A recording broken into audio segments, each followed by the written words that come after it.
I am joined today by Ocki, who is he's a fan of the show for a while, and then also he hit me up the other day because he's actually been playing a lot of EVE Frontiers, been getting really involved in it, into the hackathon and everything.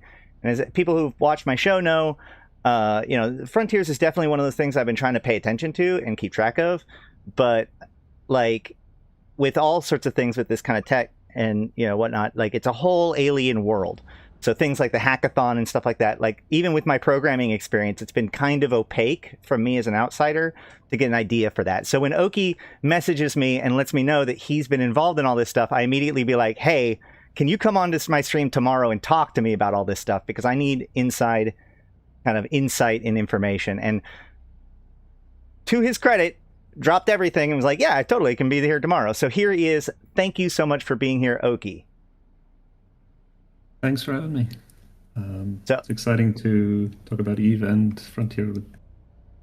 Excellent. And you guys can let me know how the sound levels are between the two of us or whatever. I'll try to do a correction. Also, just so everybody knows, if you're watching this live, we are doing that Legion skin giveaway, and then today we also do have some EVE news. We've got the MER and some other stuff to follow up on, but I wanted to give my interviewer the respect he deserves by letting him go first, and then after that we'll discuss the other stuff. And then tonight, later on, we will be going on to my second channel, the Decanted channel, to play X4, which I've never played before. I just installed it, literally never even launched it yet, so we're going to see how that goes too. But before all that, we can begin with Ocki.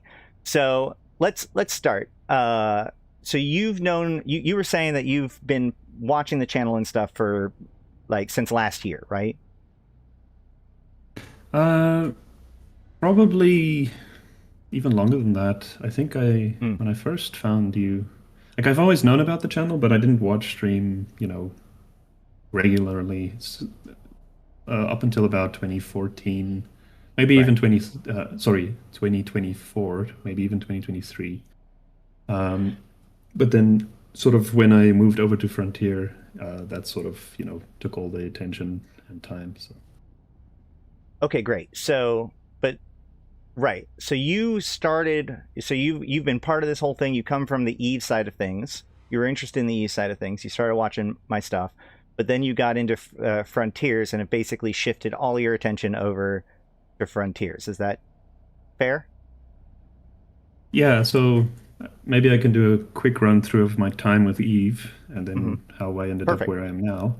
So when I first touched EVE, I was but a small kid, as most of us, around the age of, I don't know, 16-ish, which was 2008. So I'm kind of dating myself a bit, but yeah, so around 2008, I played for about 2 years, and then some other stuff drew my attention, and then came back around the time that Incursions was really sort of the hot new thing, and was like a very Incursions, so 2011, right? Yeah, 2011, 2012.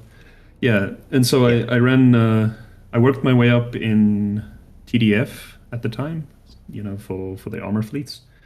And I sort of had a lot of fun with that. For those of you who don't know, just a little bit of context, TDF is one of the major like incursion running setups. I don't know if they still are running around, but like they were one of the big groups that did incursions all the time, specifically armor. Yeah. Sorry, go on. Yeah, so yeah, you had the armor side, and then there was a different group for shield things. And but yeah, so I worked my way up and into FCing for some of that stuff. Mostly the 12-man Vanguard sites, I think they were called. And it really felt like you had this almost like a Formula One team of like how quickly you can rotate through these things. Yeah. Yeah, it's one of the things I always liked about incursions. I guess if you could say anything, I like to say like incursions are like, what if World of Warcraft released Molten Core and then just like never released any other raids, but then put rewards into Molten Core to make people just continually want to run it for the rest of time? And so like instead of being excited by the content, it quickly becomes an efficiency game, right? How especially since it's competitive, right? The team that does the most damage gets all the rewards. So it's very much like continuing to polish it down, which does have a tendency to cause some elitism, but it also makes the entire thing like Again, it's not something to explore, it's a thing to perform, you know? Yeah, it was very much a perfecting sort of the craft of how quickly can you jump through the hoops type of thing. But yeah, so I played for a couple of years again, and then I got way too sort of, as one does with Eve, you get way too involved in it with like multiple alts and go crazy. And at that point, Plex was kind of starting to ramp up in cost, and a lot of the extra accounts for running was Plexed. And so you just end up spending too much time on the game, and it's like, I need to cut back a bit. Again, to put things into perspective for people now, when he says that Plex was starting to ramp up, when I first started joining when I first joined in 2010, so it's around the same area, I remember that one Plex, which remember back then one Plex was the same as 500 Plex now, one Plex was 350 million ISK when I first joined. So that would be the equivalent of 500 Plex right now being 350 million ISK. So when he says that it scaled up, like, people don't understand. Like, it's been this pretty, it's not like it all happened at once, but it did ramp up over time. But go on. Yeah. I mean, it was like you would spend a Saturday, grinding to get 4 accounts plexed, and then it became, it went from maybe 4 hours on a Saturday to 6 to 8 to 12. Like, it just became this, as the demand for plex kept going up and up, because it went from 350 mil to 500 to 700, and yeah, you can see where it is today. So right. But yeah, so eventually I put it down again. That burned you out. Effectively, it's like, okay, the thing that I enjoyed doing the way that I was doing it was no longer viable in terms of time, and so I put it down. And other games. This was also, I mean, that period of time you had all the MOBAs, all the esports, all that stuff, going on. So there was a lot of other things besides Eve that was very shiny and interesting to look at. So I kind of drifted away from it. 2012 was a crazy time to be a nerd, that's for sure. There's a lot demanding your attention. Yeah. So I drifted away from the game for a while. I always kept in touch with it. And then get back into it around 2022-ish. I played Foxhole quite a lot. I don't know if you're familiar. I've never heard of that one.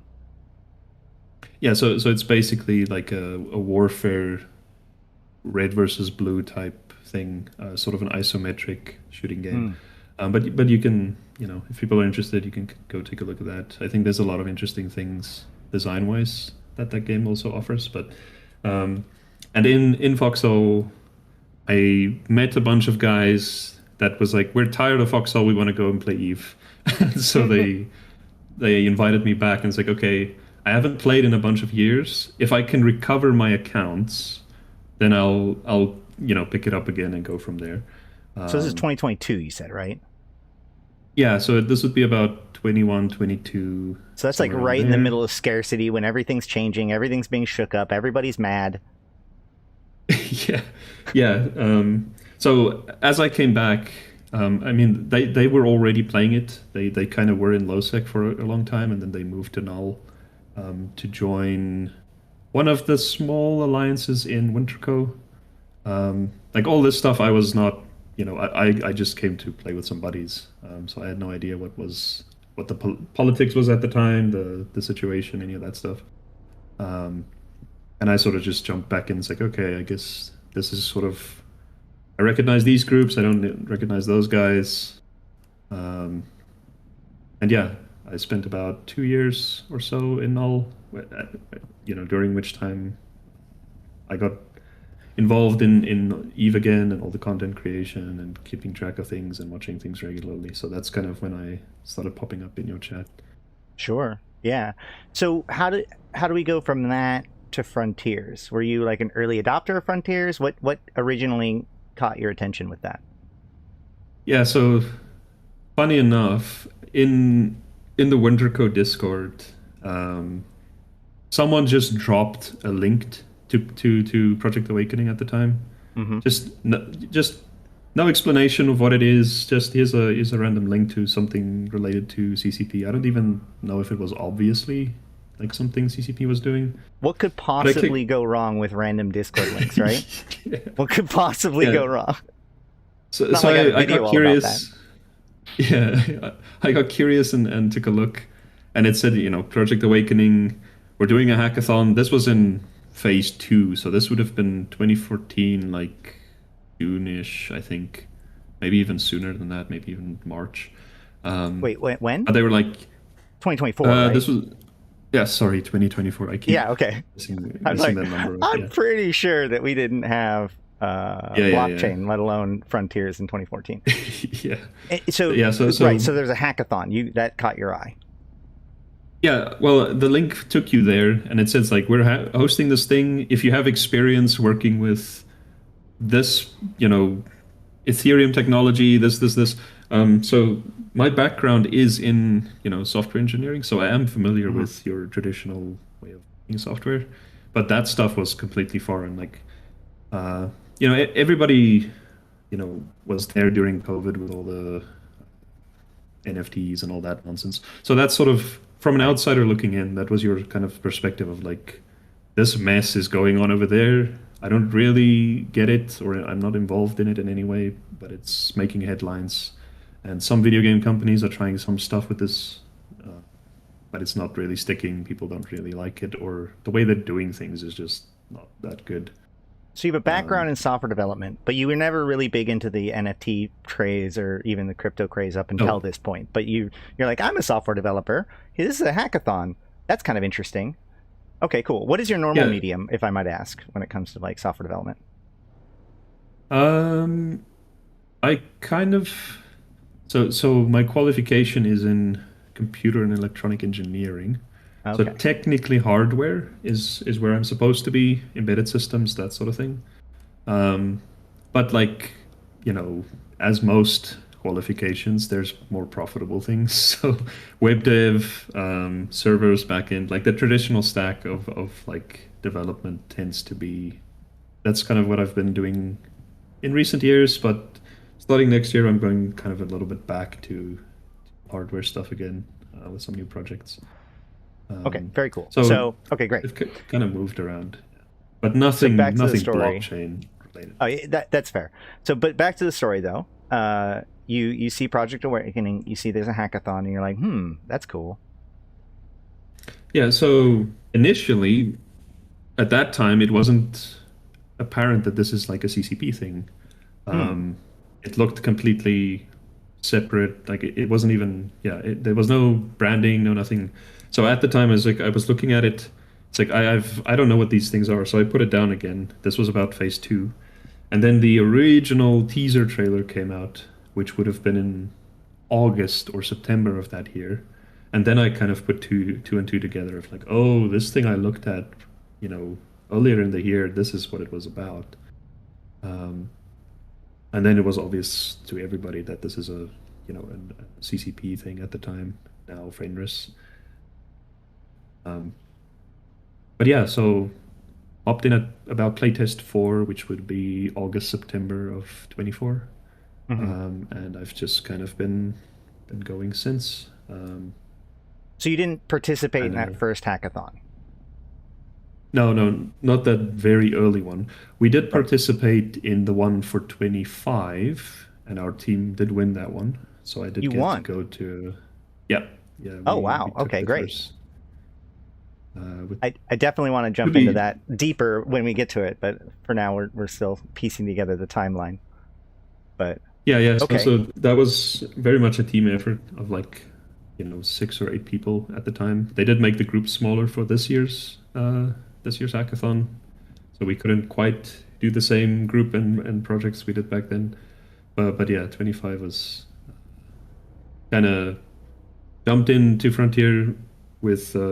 In around the end of 24, and then we had Founder Access start, and then the hackathon sort of early in the year, about February, March-ish of 25. Won that, and then it kind of just, kept going. Then the Luminary thing came into play and all those things. So, but we can get You mentioned Luminary. Let's jump on that real quick. So a lot of people that watch my show will know about the CSM, the Council of Stellar Management, or the CPM, Council of Planetary Management, that has existed before. But every year, we as EVE players vote on a council of players that represent us to FC. They get to go to Iceland. They're under NDA. They get formal presentations about stuff. They're able to give presentations about stuff. They're kind of like given a certain amount of authority to speak on behalf of the community because of this. And so, as I mentioned, like they've done this kind of thing with things like Dust and Vanguard 2. However, because a lot of those other projects are either newer or, in the case of Dust, shorter lived, it never really got the same firm like sense of process that the CSM has gotten. But it's still true. Like the CSM is so popular within the gaming space and EVE Online and stuff that they definitely like to get that in as early as possible. So to that end, in EVE Frontiers, it's called the Luminary system, right? And they originally, like with the CPM, they picked their original luminaries with this promise of some future process to sort out who's going to be luminaries in the future, right? And you were one of the ones that was chosen by then CCP to be a luminary, correct? Yeah. So, whatever the criteria was, they haven't really told us, but they kind of identified a handful of people, different play styles, a couple content creators, couple, big group leaders, those sorts of things, like just to get a variety of voices, a variety of play styles. It's not perfect, as these things can't. It's very hard to get, to condense your entire community down into like 8 people. So it's there are and groups that I people. think. Yeah. So the you're size one right of 8 now, people. That's a huge vote of like confidence by FC. So did this happen after or before you won the hackathon? This was after. Okay. I was going to ask, like, how did you get picked among everyone? But I guess winning the hackathon is a pretty good way to do it. If I had to speculate on the reason, a lot of my time in the community was spent teaching people how to make third-party tools. Just sort of digesting the tech and then the documentation and stuff that they've put out from their side. And then if people have questions, just sort of helping individuals get their things working or giving them examples of how to do certain things. Very, sort of, I want to lock my gate so that only my group can jump through. How do I do that? And then, walking them through that process, that sort of thing. Just like a very basic, only check for this corporation. And right.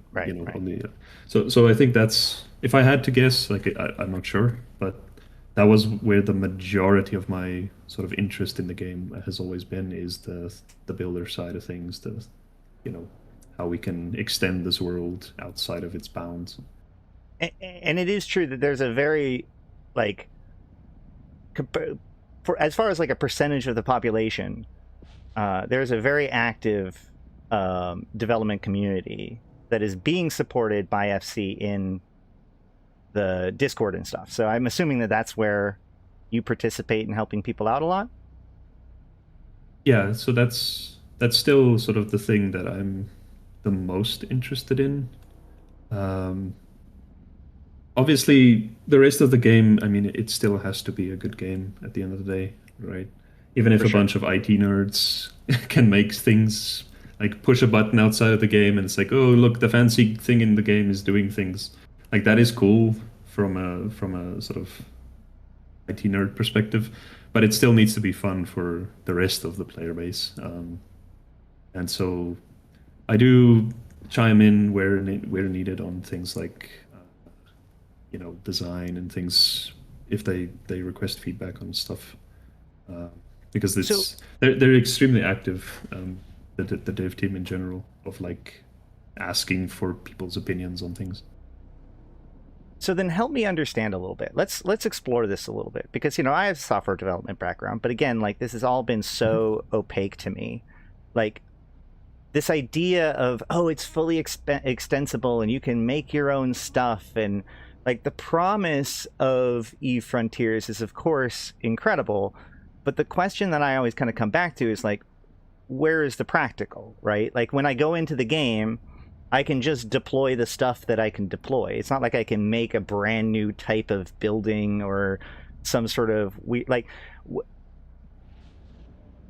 listen, just reading what FC has to say about it and like watching the overhead stuff doesn't actually give me a feeling of what the extensibility really represents. You're talking about like being able to change the passcodes on a Stargate, but you're just using, it's just a customized Stargate, right? Like the framework has to already exist. Can you help me understand like what exactly is the limits and capabilities of this kind of extensibility due to this like process? Yeah. So this is something that's probably very strange for people, that whenever you think of mods in a video game, you either think of something like only client-side mods. Like I know there's a lot of people that, you put in your own little texture in a single-player game or even a multiplayer game, but that only you can see. When I think of mods, especially like MMO mods, I think of like World of Warcraft, right? Where you can recontextualize information, you can change the UI and display. There's some other things too, but like beyond it's basically a UI layer, not some.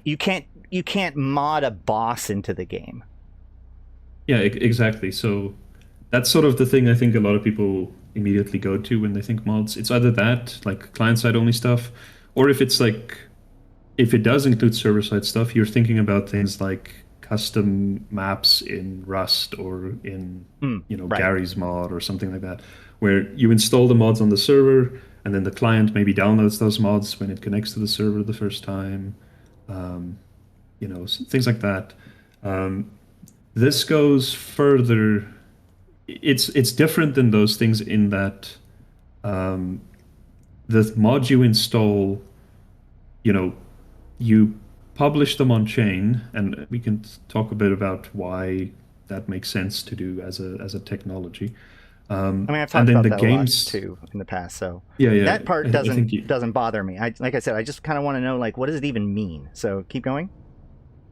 Yeah. So what then happens is whenever something in the game needs information or logic, it will then reach out to your custom stuff, fetch, So a very simple example of this would be something like a turret. Like you can think about pauses, they have guns around them. The way it's defined right now is there's no way for you, besides the few like buttons that FC gives you in game, of like customizing how turrets behave. For Frontier, the turret sends your custom logic a bunch of like parameters of like, this is the current shield, hull, and armor of the ship. This is the type of ship. This is the person's name. This is the tribe they belong to or corporation. And then based on all of those fields, it also sends you the current list of targets. So if there's already a bunch of people on grid, it sends you that list as well, and you can then change the list depending on target priority. You can go through the existing targets and say, okay, prioritize by lowest shield, or only shoot at groups of this type, or only shoot at these ship types. But it is limited in that sense. In FC has to give us those hooks of like, these are the things you can customize in the world, but what you do beyond that point is sort of completely open. So you can like create customized logic and behavior for the tools, but basically it's almost like the pieces in Frontiers are like a library that you can then like hook into via code and like receive information from and push results to. But ultimately the fact that it is a turret and what a turret is to do and what information a turret can give you and what information a turret is looking to receive is all defined by the nature of a turret. You can't now make it like, I want to make a turret that heals people. Like you don't, it doesn't go that far. So okay, so it's not it at this stage at least. You can't just put like I've seen a lot of comments whenever Frontier comes up with like what's going to prevent people from making a gun that does 1 billion damage or some silly things like that. Right. What they eventually want to get to is for you to be able to do more of that custom stuff, but then in order for that to be supported, there has to be this foundation of rules put in place. So the way you can think about it is like you can take like a family car versus a sports car, right? A family car, it's built using certain materials, it has certain sort of performance capabilities, and it's going to have a certain amount of, or it'll have a certain cost to it.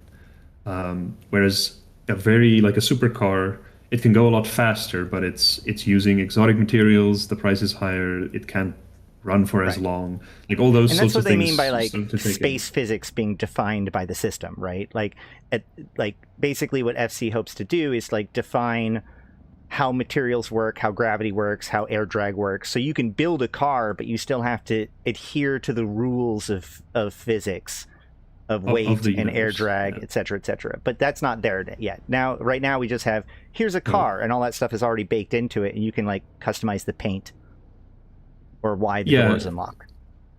And sort of the first step to going to that sort of lower levels of granularity is this move to modularity that they're doing right now. Mm-hmm. So in EVE Online, sort of the smallest unit you play with is this ship. Like, you have a range of a couple hundred ships, I think, at this point. And they each have specific parameters and roles and bonuses and so on. What they're doing now is they're saying, okay, we want to go smaller than just a ship. So let's take a ship and chop it up into a bunch of blocks or like pieces. And it's kind of like everything's like a T3 cruiser almost, but like it's not a complete T3 cruiser. It's like as if you had the subcomponents and then you stick the subcomponents together to make your own T3 cruiser. Basically, yeah. So instead of it being like these are the Legion subsystems, it's like here is just a pile of stuff. You can put any of them together, and some of them, it's not entirely clear how limiting they want to be with that at this stage. Like for example, some ship pieces might still have like hard point, so that you can fit. It sounds very much like the difference between like a No Man's Sky ship versus a No Man's Sky Corvette, or like a Starfield Corvette, where you don't get your ship. Like in No Man's Sky, originally the ships are just the ship, and you can put stuff in the ship, different weapon systems, different bonuses, and all that sort of stuff. But then they came out with the ability to do Corvettes, where you got parts of ships, and then you assemble them together however you want, and that customizes both the look, but also the performance of those ships. And then on top of that, you still put in all of your modules and augmentations and all that kind of stuff once the ship is built. Yeah, exactly. And yeah, I think I gave you a screenshot of kind of the new fitting that we can look at. Yeah, let me pull that at some point to give people kind of an idea. Yeah, we've already looked at a lot of this stuff in previous videos, especially the previews of stuff. But let me pull this up real quick. Yeah, I think the fitting at least is new with the current cycle.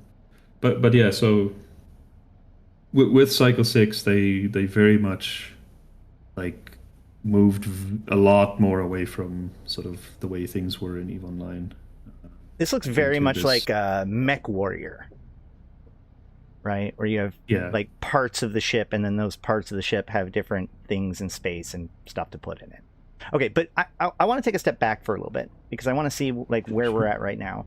I'm so interested in this hackathon, because again, like that's the piece of this that I don't get, because I've heard the explanation of things like the turret and the Stargate, and that's fine, great. I can figure out like, okay, I can make a little custom logic.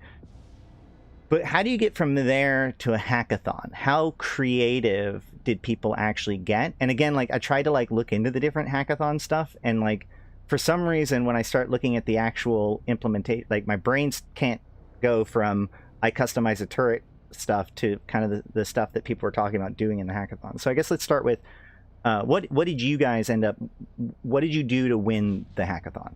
What was your project? Okay, so for 2025, the thing that we built, there was some other technologies that was also relevant at the time, which is this idea of proofs. The idea is basically proofs. So proofs. I can prove to you that something is true. So to explain, they're called zero knowledge proofs. Before you jump into this, and this is exciting, I do want to point out that like this is one of those things that like becomes very, like, it is true that Frontiers is a blockchain based thing, but for those of you who don't know that much about blockchain, that just think about it as being scary or whatever, like really what blockchain is as a tech, for those of us who build things, is an interesting way of establishing, developing, and maintaining trust and knowledge in low trust environments. And so this idea of proof, this idea of like, how do we really know? You know, I talked about this the other day where it's like in Eve or in all sorts of video games, you never want it to be client authorized, because then the client can just spoof whatever the hell they want. So this idea of like, how do we know what is true, is one of those questions that like is central to blockchain kind of ideology and why people get so excited about it. So it makes sense that in a game or in a system that's about that sort of stuff, that you kind of double down on that concept for your project. Either way, sorry, I just wanted to give that background. Go ahead and keep going. Yeah. So for EVE Online specifically, there's a couple problems with that technology, right? The main one, and just so people understand, everything about the game is not on chain at this point, right? They still have a server, because the actual active gameplay of like flying your ship, shooting at other players, all that stuff, that is still your traditional MMO tech. The stuff that they tend to put over to the chain is more like facts of the world. Right. Like, for example, when you create a character, it's just a place where information is stored, and it's a place that is not controlled or maintained by CCP directly. And I can give you a nice example of how that's beneficial for sort of the ecosystem. If you go and look at the ESI right now, or I think it's still called the ESI. I think they changed the UI, but it's still the ESI. You go to the ESI and you look at the kill mail section, you will see that you can only pull kill mails up to 90 days old, right? So if I wanted to build a competing product to Zkill at this point in time, coming into the game 20 years past, there's no way for me to get kill mail information. I either have to go and ask Zkill, like, can you guys give it to me? Or I have to scrape their site to get all that stuff, which would not be a very nice thing to do.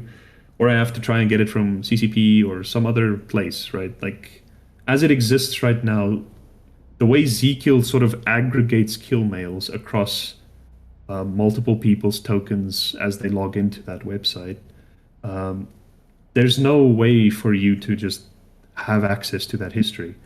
Right. Whereas with the chain, that stuff is just always, it's published once by FC to the chain, and it's done. Like, it's, as long as the chain lives, that information is part of it, and you can go back and you can look at it at any point in time. This is actually really important. Sorry, go on. Yeah.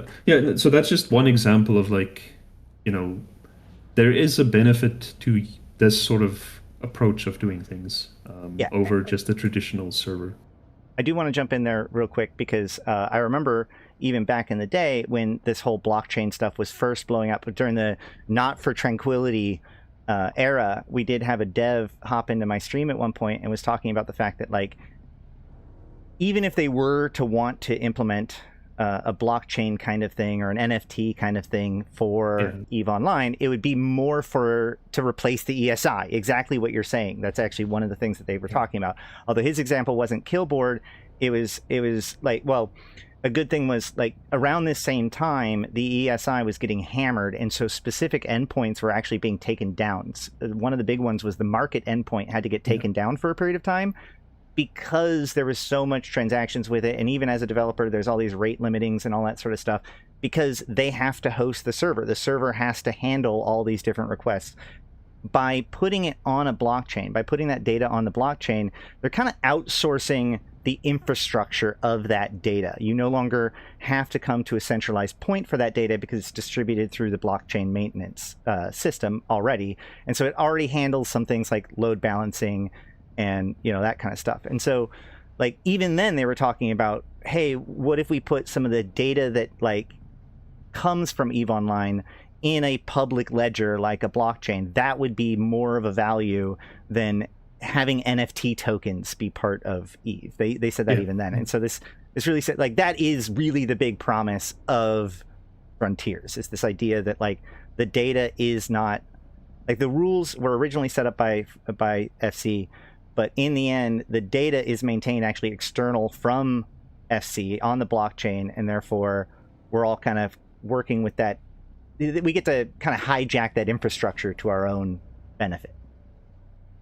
Yeah, and so because some of those sort of facts of the universe is public,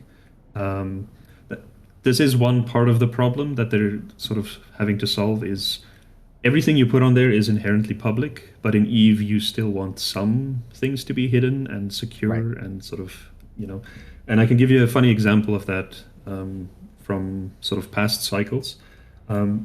For cycle 1 to 4, which was most of 2025, whenever you put down a structure, the structure, in order for things like the turrets to work and for gates to, you know, for you to be able to dictate who can go through a gate or not, it would mirror a part of its logic on chain so that we can then interact with it. That stuff was public, including the location of the structure, so people could just know where everything is at all times. And so I remember there were maps for it. You could go and look at like every single jump gate that was made by a player, and like people were like, well, maybe that's not great, that's not the best. So it was a problem where like this whole new idea of chain hunting started becoming a thing, where people would just sort of sift through other people's stuff and then find juicy targets to go and hit. Luckily now, since going over from the old Ethereum-based thing over to Sui, which is sort of this new partnership they have, they've managed to hide at least the locations. So you can still see who owns what and sort of what is inside of different places, but you don't know where it is, which already, you know, helps a lot. Right. If you are heading in the direction of like security and sort of confidentiality. You can see how many Ensilabixes Imperium has, but not where they are or who can go through them. Yeah, right. Effectively, like you can see if they're online. You can see which two of them are connected to each other, but you don't know where those two are. Funny enough, we did build some tooling. One of the guy that built the map that you looked at, Lacal, he made EF map and a bunch of other tools. But him and me and a bunch of other guys, we sort of talk about this stuff quite frequently. But we were able to look at the distance between the connections and sort of map to star combinations of like, okay, given the distance between them, these are the likely places. But it's still like, you know, a dozen locations in the universe of where that pair of stars could be.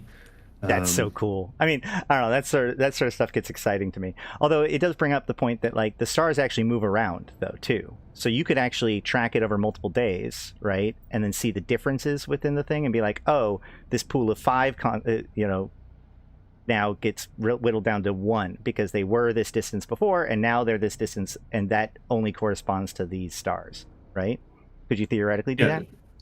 So things don't move in Frontier at the moment. I swear to God they did. Wait, are you serious? Did they at one point? They have so they've simulated the universe sort of in steps a bunch of times and sort of iterated over them So things have changed cycle to cycle, but they are still intended to sort of be a static map. I swear to God, and like now okay, well, whatever. Because I remember like a few cycles ago, there was a whole problem where people would put down stargates, and then like a couple days later, those stargates would break because the distance between the stars had changed. So you're saying that yeah. isn't what's happening, or what? Did they stop it? I don't know why those things broke. Oh, I was just wrong the whole time? Okay, great. Good to know. I'm always glad to know that I've been like spouting nonsense for a while. All right, so the universe doesn't move simulated on a grand scale like that, but they do want to do that. I know that. Yeah, it's something they probably could do if they wanted to. Okay, great. Let's bring this back. They should have the tech for it, yeah. What exactly did you end up doing for your hackathon then? Okay, so for the 2025 one, the theme was to use a thing called proofs. And I'll quickly, in a very simple way, explain what it is. But it's a way to show that you can prove that something is true without revealing what that thing is. So here's a very simple example. Imagine I have a little safe box with like those dials that you have to dial the combination in. Right. At the top of this box, we make a little slit where you can put like a piece of paper into it. I want to prove to you that I know the combination of this box without telling you the combination so that you can just like open it yourself. I don't want you to be able to open the box, but for whatever reason, I need to show to you that I can open the box. So the way we do this is you write something on the piece of paper, you throw it into the little opening, and it's in the box.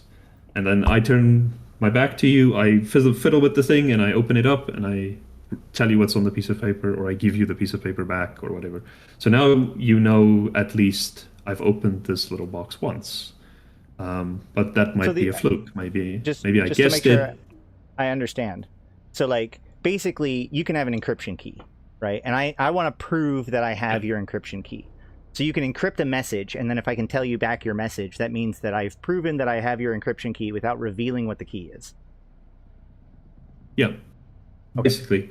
I'm with you so far. And the way, so the first time you do this, it might be like just by chance, but then you repeat this exercise, and this is sort of what the math does internally with this stuff, is it repeats that exercise a certain number of times until the probability of me guessing the code is so small that we can just call it and say, it's like, okay, yeah, you know the code.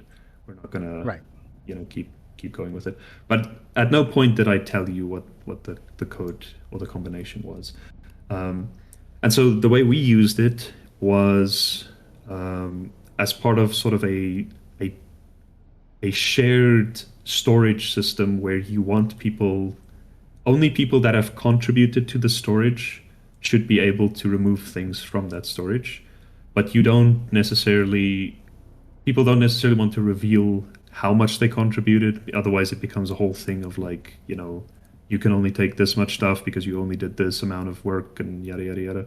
So the idea was, and because everything's public on chain, we wanted to make a system where it's like, I can prove to anybody else that I've made contributions to this thing, which entitles me to get a share of the contents without necessarily disclosing exactly how much I've contributed. Okay, but this is all very abstract. Can you make this concrete? Like, how does this actually happen in Frontiers? So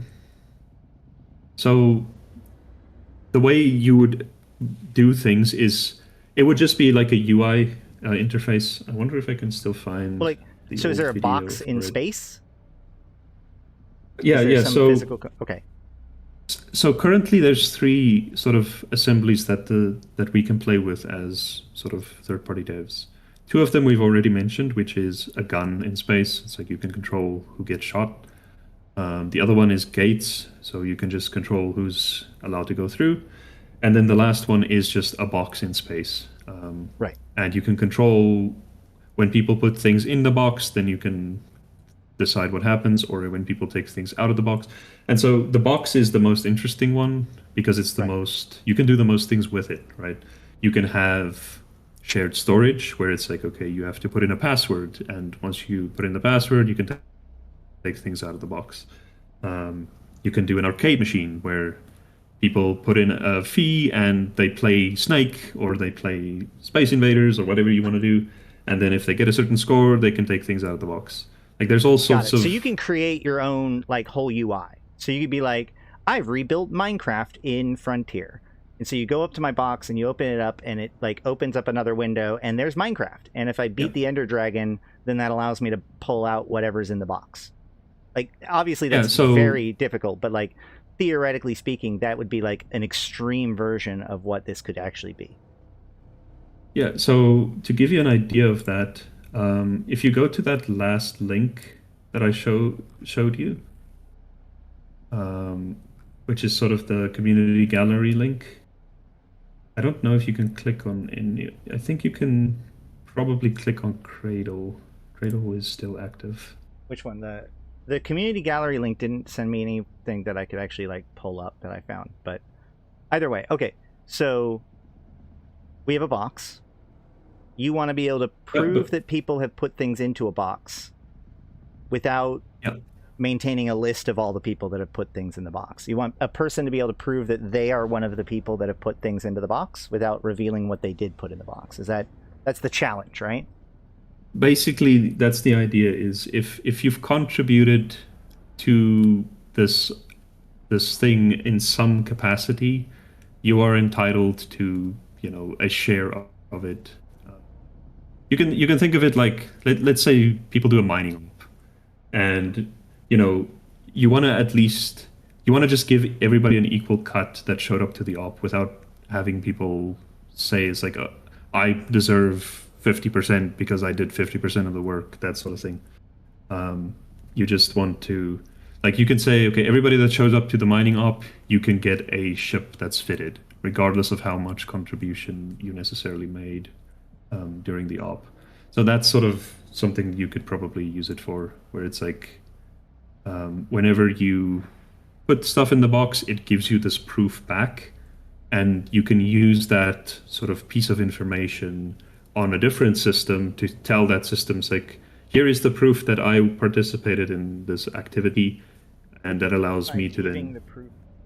So I take my mineral, put it in the box.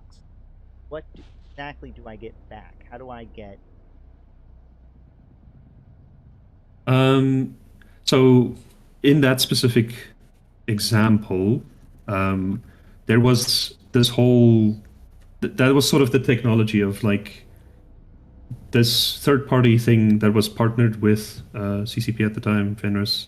They built like this special thing that lives in your browser, because the windows you see when you open, the interface to these things, it's basically a browser window. Like you can literally run a website on localhost on your own machine, and then put localhost into the address of that structure, and it'll load the website. And so whatever you do whatever you can do with web today, you can just use as part of your sort of application. And so this thing that they built was this technology of proofs, and then also the thing that can store those proofs in your browser, sort of like an extension. And so you basically, it's like a special cookie, and then you have a special jar for.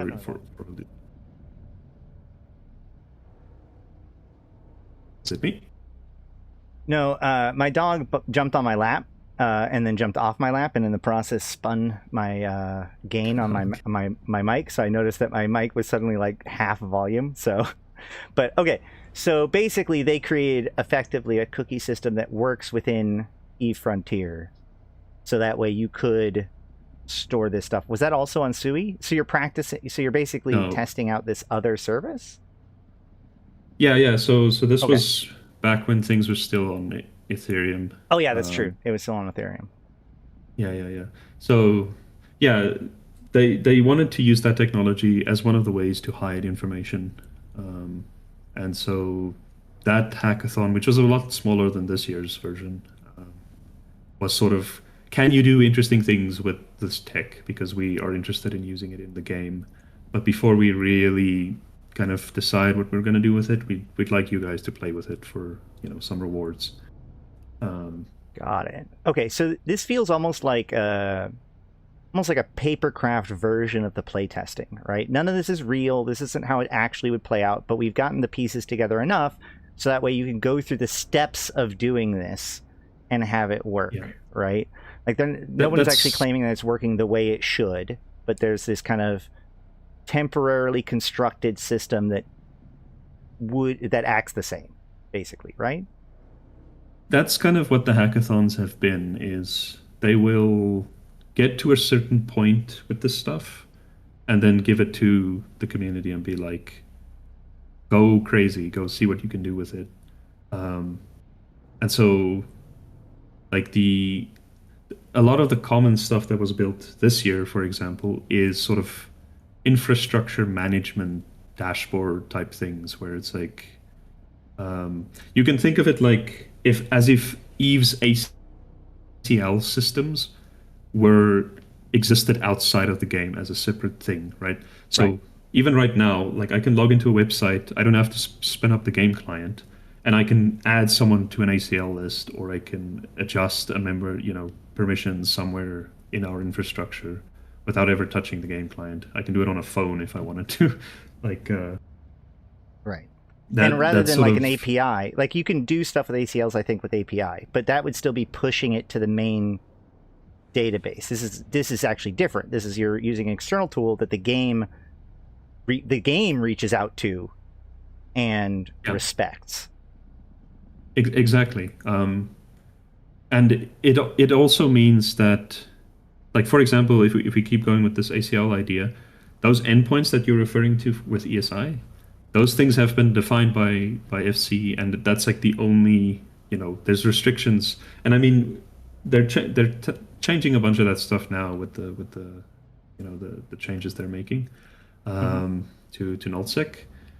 But even those existing systems, before these recent changes, you could already see that there was a mismatch between the organizations that exist in EVE Online and sort of the tools that they have available, which is why things like Alliance Auth and Seed and all those things sort of popped up. Right. Whereas, no, for sure. So I can give you an example of how it's then different. What happens is if you fly up to a gate in Frontier and you tell the gate, I want to jump through, the gate then reaches out to our system and says, here's a bunch of information about this ship, this character, all that sort of stuff. Should I let him through, yes or no? That's the only interaction that the server expects. So even the whole structure of like, how do you organize permissions, like all of that stuff we can design in any way that we want. Correct. Yeah, I get so like things like coalitions can just be a natural part of the permission system because we can build all of that stuff custom. And that's sort of the power of it, right? It's the primitives and the actions that they give us are very simple and very straightforward, but that's the sort of the final action that needs to be taken in game. How you arrive at that yes or no answer for like allowing someone through a gate could be a very complicated process of like looking at standings that you have built your own system for, or looking at recent kill mails, or looking at this, or looking at that. You can define all of that logic in any way that you feel is useful. Okay, so let me try to be a little cynical about this project and kind of describe it, and you can tell me why, in what ways I'm right and which ways I'm wrong. So effectively, there's a third-party tool that they are integrated with for the purposes of this hackathon that manages proofs. And so you fly up to the box and you put a box in it, and it effectively stores a cookie in your own thing that's like, hey, this guy has put something into the box. So that way later on, if somebody wants to check to see if I put something in the box, I have this little tag on in my system being maintained by this third party or this other system. It's like, hey, this guy did it. What stops me from spoofing the cookie? What stops me from like hijacking the cookie and just saying that I am that? The cryptography. It's not a list that's maintained by the other thing, right? Yeah. So in that specific case, the ZK proof technology is a cryptography solution so that you cannot spoof it, right? Like it. Man, this is the thing that even I struggle to comprehend, because ZK proofs is a very it's arcane level mathematics. But you're saying that something stored in my browser, though, right? Yeah. So I should be able to somehow, couldn't I capture that and just replicate it on another account and then be like, haha, see, I also turned something in. You can do that, but the information that's stored inside of that thing would, for example, be tied to a specific event, a specific character, a specific date, even. So the checker could open it up and be like, oh, this guy isn't the person that this code is connected to. Yeah. And that's sort of part of what makes that tech so powerful is you can have all the information locally on your side, but you can choose which parts of it to reveal to the system that's checking against it. So, right. Yeah. But I'm not sure how much of ZK they're still going to be using going forward, which is the sure. Sort of yeah, like I said, thing. this is paper playcraft version of this whole thing, just to prove out the concept. I'm just trying to make sure where the boundaries and reality of this whole thing is. Right? Is it just that you're maintaining an extra list? Doesn't sound like you are, because it's something that you now have on your client that is that authentication that can somehow be properly validated to being the correct client to own that. I could be like, oh yeah, those aren't your keys. I can tell that you have a key, but I can also tell that that key isn't yours. And that's what's critical here. Based on who presented it, you can also make that judgment. But the key thing with that ZK stuff is, one system can create this sort of data packet. You own the data packet. It doesn't live on a server or somewhere else. It's it's in your browser or in a wallet or in some storage container of some sort. And then when necessary, you can present this data packet even to a completely different system that is not hooked up to the one that issued it initially. And it can, based on that packet and how it's sort of, cryptographically secured, it can make the judgment just on that information. And so the way a lot of, systems today work is if I do something with this system, that system will reach out to the original one and say, look, this guy just asked me for permissions about stuff. Can I give it to them or not? But if system one is down when you make that request, you then have to deny that person access, because it's I can't verify that you're legit. This sort of makes it possible to do that, async, where you don't have to rely at all on the system that issued it. You just have to trust that system and the things that it sort of comes out. Doesn't that though run the risk of being because for security you have protection from being stolen, protection from interjection, but also availability. Don't you run the risk of if that token exists in one place and nobody fully understands how it works, couldn't that token become slightly corrupted and then just nobody can ever verify anything about it? Yes, that is very much a possibility. These things are all technologies with trade-offs and advantages. And for sure. And yeah. That would be one of them. Is if you throw away the token, then tough luck. that was the thing. You cannot lose it otherwise. Yeah, so that is one of the trade-offs for something like that. Right, and then that also means that depending on how it is, I can put stuff in a box, and then I log in on a different computer, and it might not recognize that I've put the thing in the box, depending on how the system works. funny enough, that was a problem for a lot of players in the earlier cycles. So if we go and look at the blockchain ecosystem, and again, this stuff is hidden for the average player in the current way the game plays. But back then, they were still sort of figuring out, like, okay, how do we navigate some of these problems? One of the problems they had was the moment you created your character, it would save access to that character on the local device. And so when people were trying to log into their accounts at work or on a different, like on a laptop or something else, they couldn't access their characters because that thing was like, on the original device that created the character. And so they had to do that. They had to copy access to the character over from one device to another in order to access it on both. They did eventually get around to it, but since then, with the move to Sui, there's a whole new system where FC sort of is part of that loop, and so at any point in time, they can give you access to characters again. If you want to know the technical term for this, it is custodial versus non-custodial wallets and access. All right. The idea... So if it's non-custodial, then you are responsible for everything. If it is custodial, then it means FC is managing it on your behalf. Right. So like in theory, instead of putting the cookie on the person's computer, your system could have like reached out to some sort of other server and it was like, here's my list of guys, and then just check the list there and done kind of the same thing. But then it would be a list on that server, not a thing that's on any given client's control, which of course Frontiers is all about how much can we distribute the information and still have it work, right? Yeah. Okay, so this is fascinating, and thank you for walking me through that whole process, and thank you for all of you who are patient enough to walk through a bunch of this technical stuff. I think I'm ready to ask you kind of my foundational question that I really want to tackle during this interview, and we can continue to explore this topic afterwards. But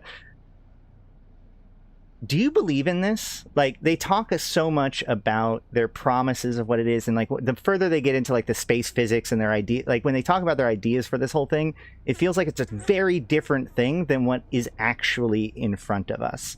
And so like even having participated in the hackathons and like the difference between what is real versus like what you're able to do here, do you think that they're actually going to be able to pull this off? Do you think that there's a real there, or are we just all kind of playing around pretending that it'll one day be this other thing with blockchain and public distribution? Because there's all these like hindrances to it and confusions to it, but like you've been in this more than anybody. Do you actually think that they are in the route of pulling this off? Yeah, it's a hard thing to tackle because it depends on where they sort of draw the line. It depends on how much time they have to work on this thing. There's a bunch of stuff that we just don't know, because much of what they say sounds like gobbledygook to people who don't know what they're talking about. Like their whole thing about like layers of physics and biology and like it all sounds super fucking cool, but like what is this? How does this become a game? Yeah, so a lot of that stuff, the white paper stuff, is very like conceptual, and very abstract in that sense of like, if we were to continue breaking these things down from like ships to components to, smaller and smaller pieces, then we can get down to those levels of granularity. I don't know if that's going to be something they pull off.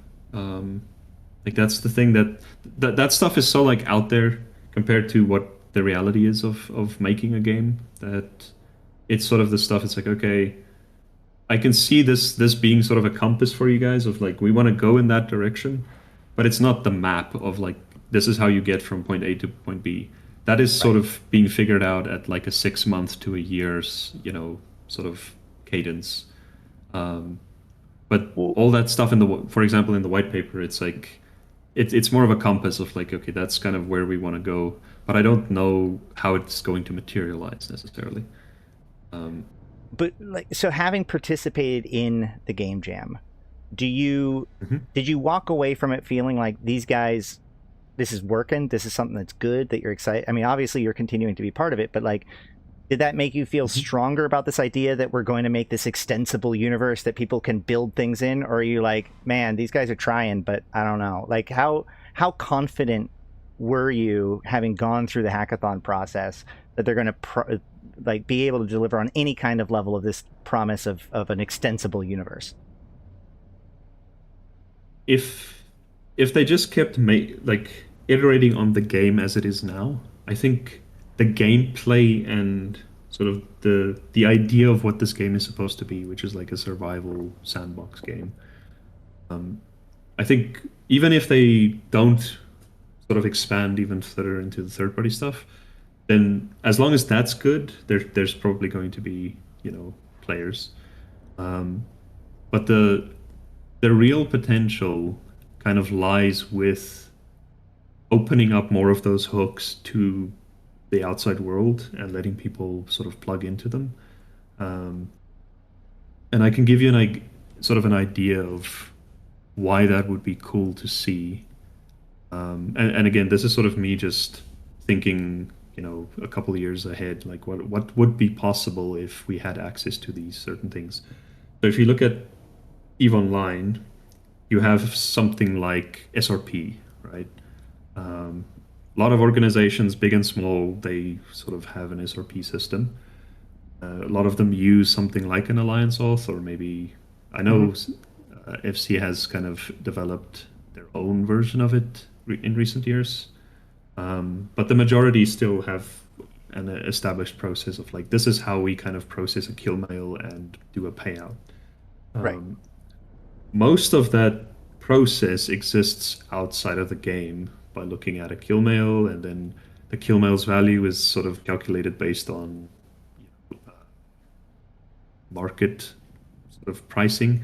What is that API called that does the price checks? Like, I can't, it's escaping Yeah, right well, now. there's different ways. Yeah, I mean, I usually do my price checks through something like Fuzzy Steve, who does his own like proxy copy of all of the data. But yeah. Like you would use your APIs and stuff to kind of be like, or a lot of times the organization will just like set a thing, be like, okay, well, if you lose a basilisk, as long as it's fit to the correct fit, so you have an API check that like checks the kill, sees that your fit is correct, sees that you're authorized for the payout, and then just like gives the person, like the leader, the instructions to pay you out. Yeah. And that last step is sort of, where it's critical. It's like 99% of the process happens outside the game, and then someone still has to log in and sort of do that last couple steps. Right. The promise, or I think the potential for Frontier is, what if we can just allow you to do those last steps from outside of the game as well? What is the impact of that? And, if you can automate a lot of the administrative and busy work that players have to kind of do right now for organizations, and fully end-to-end, it's not even that an official necessarily has to be involved. Like, you can set up the logic and the rules exactly of like, this is how you check the fitting, like you mentioned, like, is it the correct fit? Depending on, certain like, some modules might have variations that are acceptable, as an example, or or penalties against bad fittings, and if you get penalized too much, then it doesn't pay out, or whatever the business rules, if I can call them that, would be for your sort of SRP system. You could automate that whole process where your member just goes up to a website or to a structure in the game. It opens a terminal. They automatically see their own like kill mail history. They click on one and says like, I want SRP for this, please. The thing processes the whole thing and it just pays it out to them, or it gives them a replacement ship right there in the structure that they can then just pick up and take with them. I know some people have tried doing SRP that way, where they just have ships fitted, but it's such a menial task to like have a stockpile of ships available for people with contracts and all that stuff. By the way, good luck, Starborn. Sorry, he just says he's autopiloting a hauler in low sec. All right. Oh, nice. So, but yeah. So what does the game change into when you can build these automated systems that support player activity in the background completely autonomously, that's sort of the thing that I'm interested in, and that could be fun. But as for like the the stuff in the white paper, that is not anything we can tangibly interact with right now. It's very much the devs pointing a direction, right? Right. So that's again, sort of. I'm just asking you, as a person who's been in the thick of this more than pretty much any other player that I've encountered, do you believe in it? Do you think that they do you think that that's where they're going, or do you think that this is just kind of a fun project? If the game is fun, it'll have a player base. I think that is true of. I mean, for sure. I mean, but they could just make it into EVE 2.0 or whatever, and it could still be fine. Yeah. But this idea of the promise of FC could shut down and it would still just work because the client is open source and all the information is on there and all this. Do you even? I saw the look on your face. So there is some doubts to the fullness of this realization. There's a combination of things when it comes to that stuff, right? It's like you cannot fully decentralize the servers with the existing blockchain tech.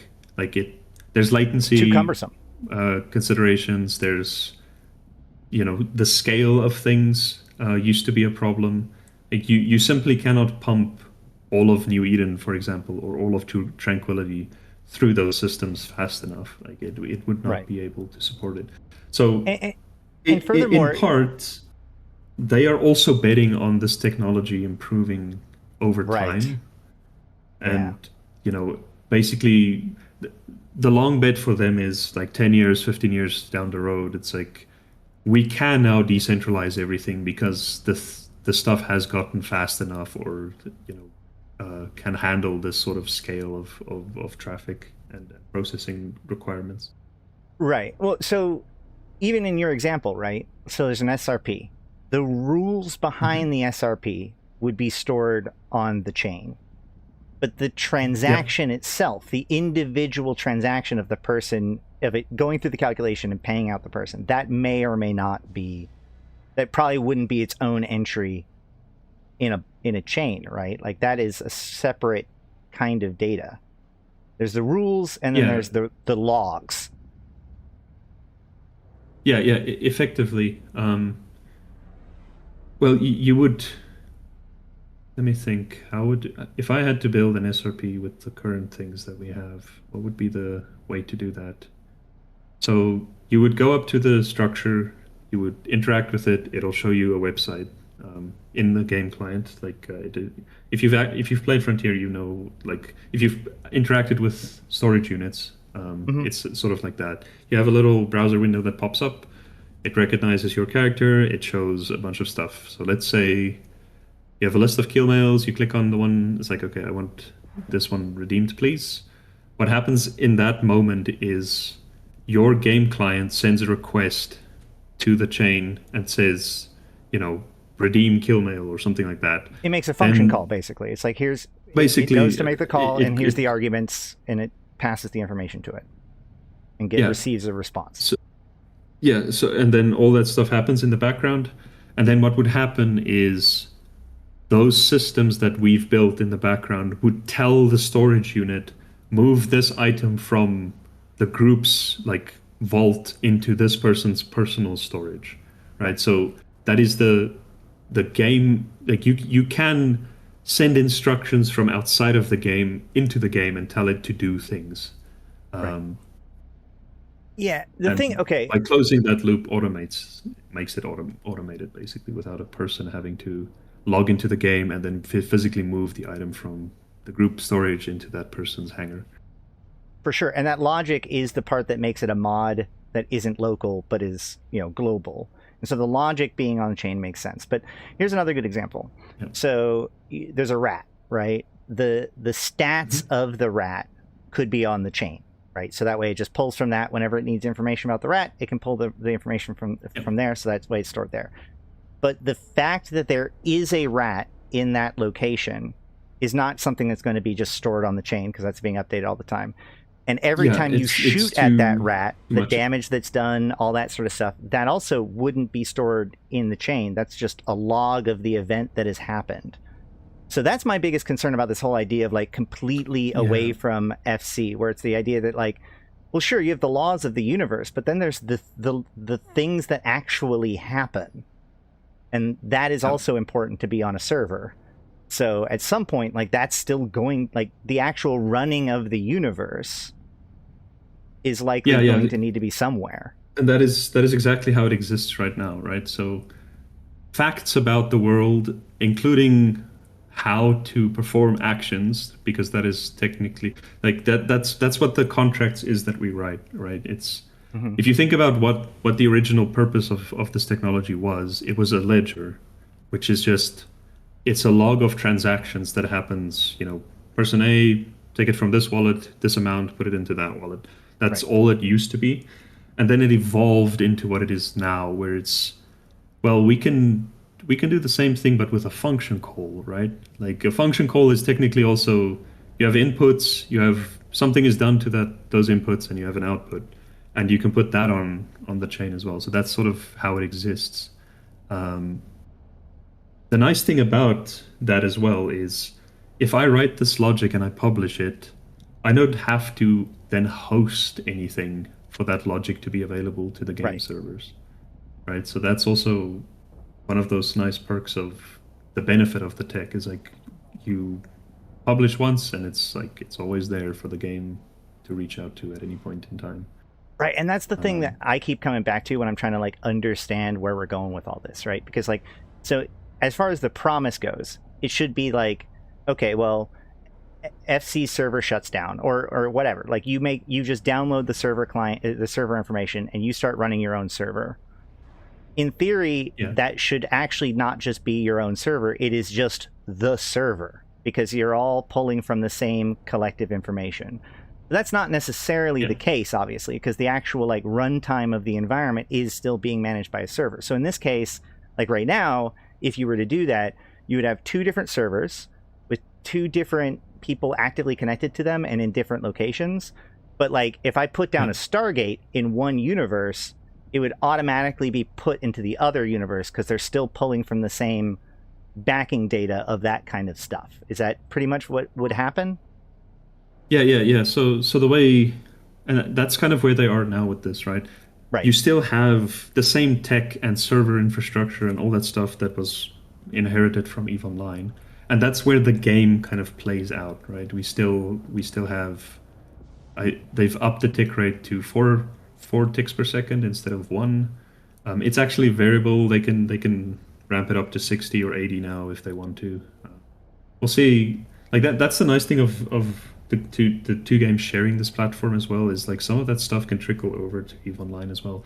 But yeah, still, that is actually really, really useful how these two different, like they can experiment with stuff in one to help out with the other in both directions, honestly. Yeah, and it might not be obvious, but some stuff has already made it over between the two. I can give you one example that I'm pretty like 99% sure came from Frontier is the way they changed Plex. Because the markets in Frontier, before that release where they sort of consolidated Plex into a universal market, it used to be, well, that's how the markets work in Frontier.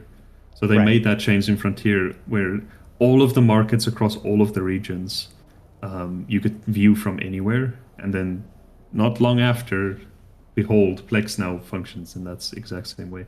So there's stuff like that where it's like you can see how they share things.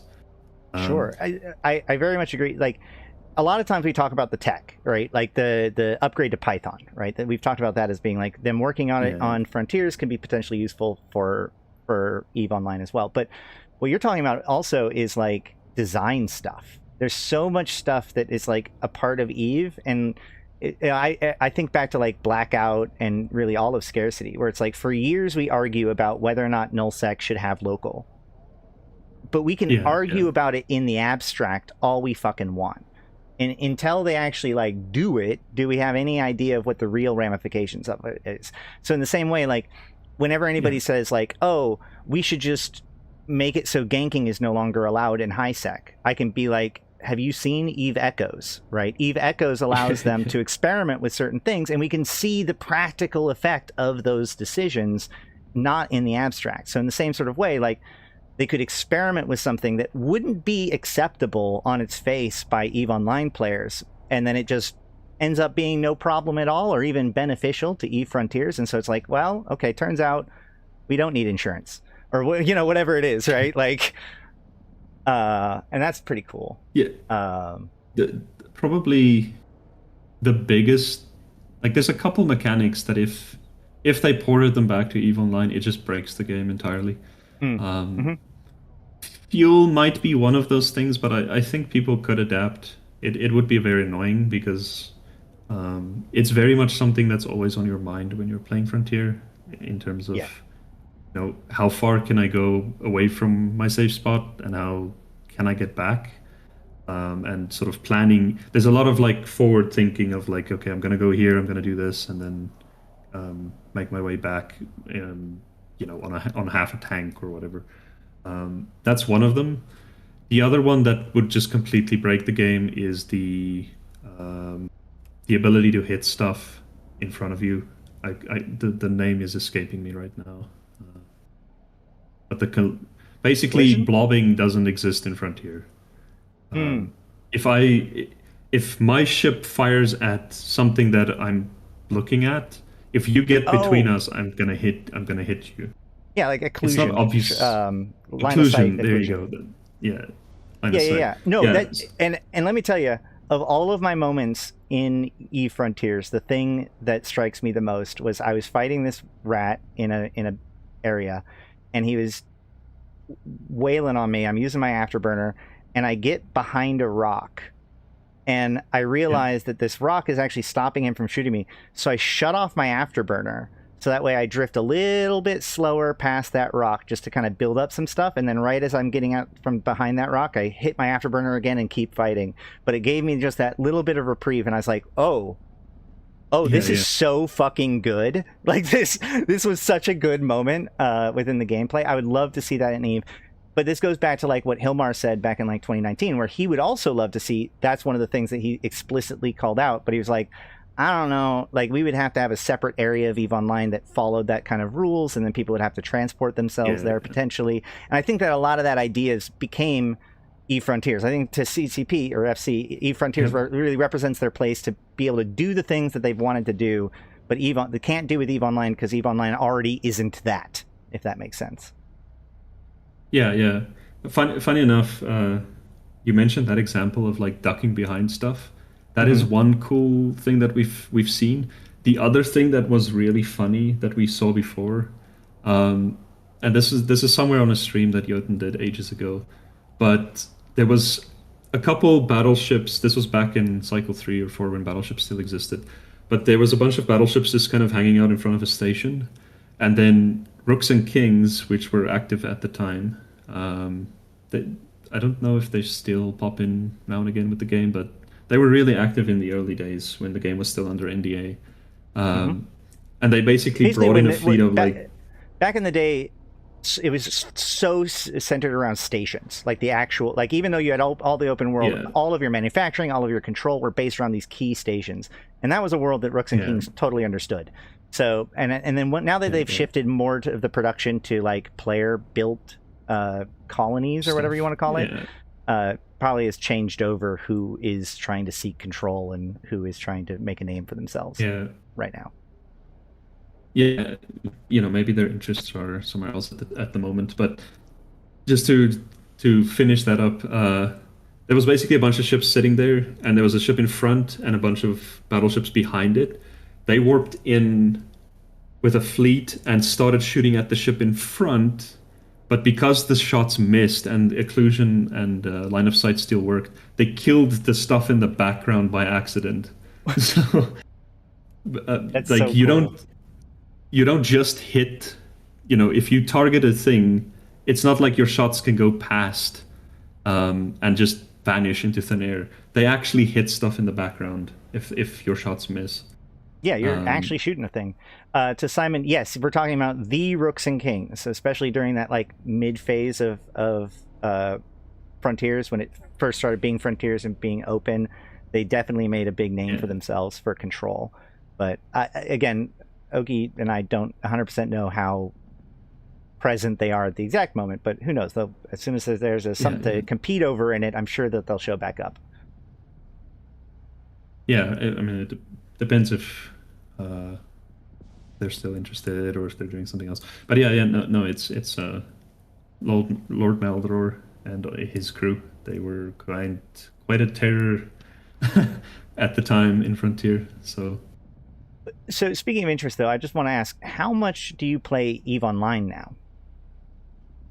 At the moment, I mostly just keep up with what's going on. So you don't? So I don't log in at all at the moment. Okay. No, all of my free time sort of just goes into this third-party ecosystem, right? And that's what I really wanted to jump on, which is the idea that, like, so one of the things that I wrestle with EVE Online and EVE Frontiers is this idea that, like, in a sandbox game like this, like, the reason why I log in today and mine for 4 hours isn't necessarily because I wanted to mine, but because I need, like, I'm building up towards something. Every action that I take is building towards this, like, progress, and that's kind of the promise of the story of EVE Online. I like to say it's like a train set. It's a hobby that you work on and grow over the course of years. EVE Frontiers is wiped a lot, and so I've had a very, like, I'll dabble in it in a couple of days, but, like, to ask me to really, and I bought in some of the previous expansions or like previous cycles, we did like a couple of weeks where we would build up and get kind of higher and higher tier stuff. But, like, trying to keep doing that again and again has really, like, I can't get hooked into it, knowing that, like, oh yeah, I could put in all this, I'll check out all this stuff, but then as soon as it's like, and now go mine for a few hours, I'm like, and I don't need to do that. So what about this is so exciting and engaging to you that it's become like your primary thing? A large part is, like, because of the cycles, because of the constant resetting of progress, the one place where you can make permanent progress is in the third-party stuff. Learning how the tech works, building foundational systems and ideas and things for people to use. And so that's been sort of a lot of the focus for, and also the group that I play with, that is sort of their thing, right? Like a lot, like Lacal that has built, the mapping tool that you've looked at in the past. That screenshot you showed about the fitting, like that is a third-party fitting tool for. It's basically, you can think of it like the Pyfa, like the beginnings of Pyfa for Frontier. Okay, for sure. So, yeah, the people that I tend to hang around with are very interested in, like, what can we do with the game, with what the game gives us at the moment. And so a lot of the engagement is around those sorts of things, much more so than the game itself. Because even myself, I would play for like 2, maybe 3 weeks at the start of the cycle, and then from there it's sort of you're coasting for the remainder of it, logging in, doing some event, maybe someone wants to go and explore something or look at something, or they need a hand with building something, then you hop in and play a bit. But no, it is definitely one of the things a lot of people bring up constantly within the community. Is like the resetting is killing it. Right. It's hard to take it seriously until it doesn't reset anymore.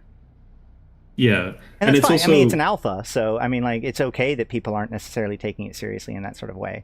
But I'm just saying, like, for me, it's been hard to take it that seriously. But for you, it's literally replaced EVE Online. So that, like, I would have expected you to maybe dabble with it for a little bit and then maybe hop back to EVE Online for a little bit. But no, you've completely stopped doing EVE Online and you're full all in on EVE Frontiers. Yeah. And again, part of it is more so the community of it, right? Teaching people how to make stuff, right? So similar to, for you, the side thing is streaming. For me, it's like guiding people and helping people make stuff and answering questions, and that probably like I mentioned, it probably ties into the Luminary thing of like I'm just very active in the builder section of the game. That's true. Yeah. Since you're is that like you mentioned the streamer thing, like I have kind of two identities, right? I have my existence as a person that comments about EVE Online, but then I also have my character and place within EVE Online. And I keep those two things very separate about the way I think about things and talk about things. So in the same sort of way, like your progress in any given cycle doesn't really matter. You are a creator of frontiers. You're helping build this entire game. And so in that sense, there is no resets. There's just the progress. Each reset is its own experiment cycle. Exactly. Yeah, basically. Right. They change things in the subsystems that we can interact with. Or they add to them. Also, most of the people in sort of that group that I tend to play with, they've made contributions to the world contracts as well. So we do talk to developers about the actual code that we eventually will have to sort of engage with. And they're always looking for like, you know, sort of low-hanging fruit things of like, if there's one thing we can add to these things that would enable a bunch of new sort of ideas or functionality that you guys can then build, what would that be? And so those types of discussions with the devs directly also happen, not just on the Luminary side, but like in the builder community. They are super active in the Discord, especially in the builder area of the Discord. I can vouch for that. So basically you have turrets, which can shoot things. You have gates, which can link between things and take people there. And you have containers that can accept and put out stuff. And those are kind of the three interface points that you can have as a game or as a developer. And you can create code and logic that kind of stitch these things all together and help affect their individual behaviors. But those are your core components. Those are the same core components that they've had for like a year, right? So like, do you think that are they giving you new things enough? Are they making progress? How do you feel about the progress that they have made since you've become really big into it? Do you feel it's slow paced, fast paced? Are you impressed? Are you disappointed? So this is one of the things where it would be nice to be further along, but if you've been part of the journey, you understand why they're not. Because like as an example, so the world contracts is the thing where sort of the parts that exist on chain outside of the game server, that is where they are defined and the things that you can do and interact with. That is probably going through iteration 5 at this point. And some of the reasoning behind that is, for example, we had World v0 over on the Ethereum version of the game, and then they learned a bunch of things from that version, which led to version 1, and you know that was about 6 months, and then from version 1 they learned a bunch of things again, which led to, I think there was a version 2 on Ethereum, but then they also realized like this whole way of building things is very awkward and very difficult to extend, and like there's a bunch of security risks and issues with it. And so then they moved over to Sui, which was basically restarting again from zero. Like we're back to World v0. And now they've learned a bunch of things working with Sui for the first time, which is now leading to World v1. So it is true that like we've been stuck at sort of the same level of functionality for like a year and a half. But it's also true that they've not done nothing. Like it's been an extremely arduous path to get to where they are now.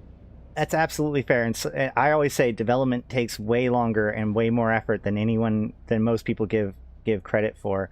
I guess, so again, you've been part of this more than almost anybody else. So just on a scale like 1 to 10, real reductionary, what score do you give FC right now? Because like, again, they're huge promises. Are they actually going to be able to obtain any of it? And, you know, CCP loves to take big swings, and they have pulled off some crazy shit, but they have also shot themselves in the foot on numerous occasions too. On a scale of 1 to 10, what grade or what rank would you give the FC team working on Frontiers right now? It depends on, like, overall, probably somewhere around a 6. Okay. Like maybe a 7 on a good day.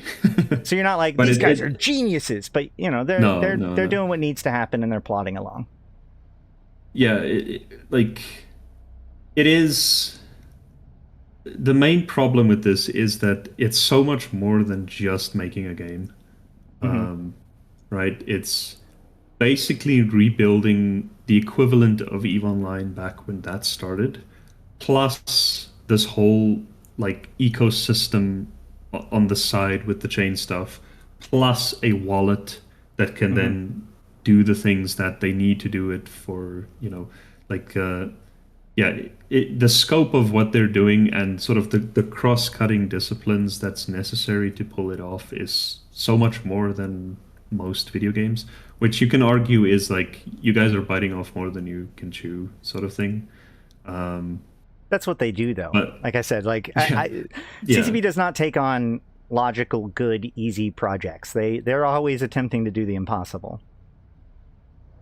Yeah, exactly. So they get a lot of shit for trying stuff and then failing.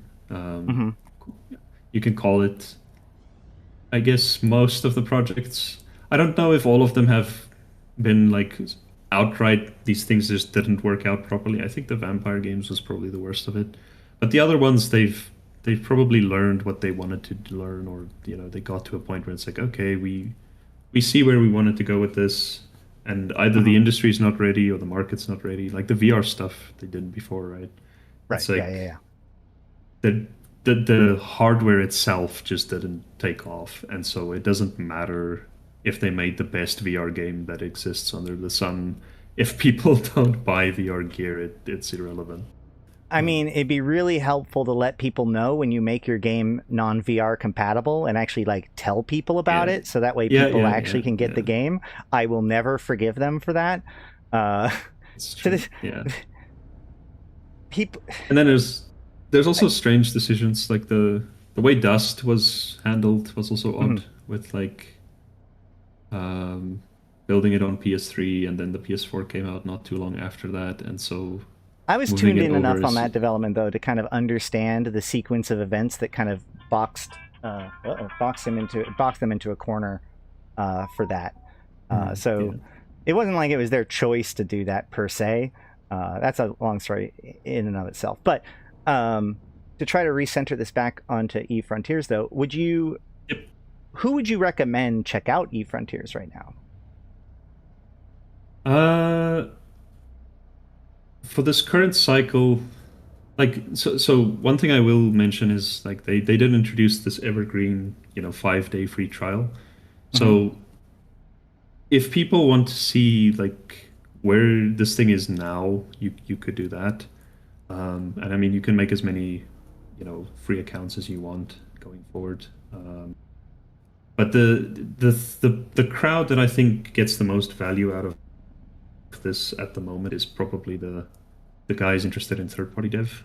I mean, there's a lot of bias there in me saying that, but just because of the way, like, how frequently things can change with the game, and like the whole cycle thing at the moment is very difficult to deal with. Some people don't like it. Though, like, with only guns, gates, and boxes, like, how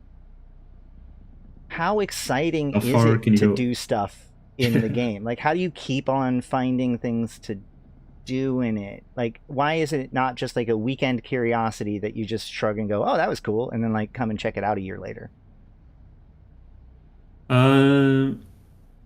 Mostly because the stuff that's interesting exists outside of those sort of interfaces. And also you can combine them, right? So if I put something in the box, it allows me to go through the gate. And so you can start doing, interesting things. But as an example, the stuff that keeps most guys busy at the moment, one project I can highlight would be something like Trinary Exchange, which is effectively the equivalent of EVE's marketplace.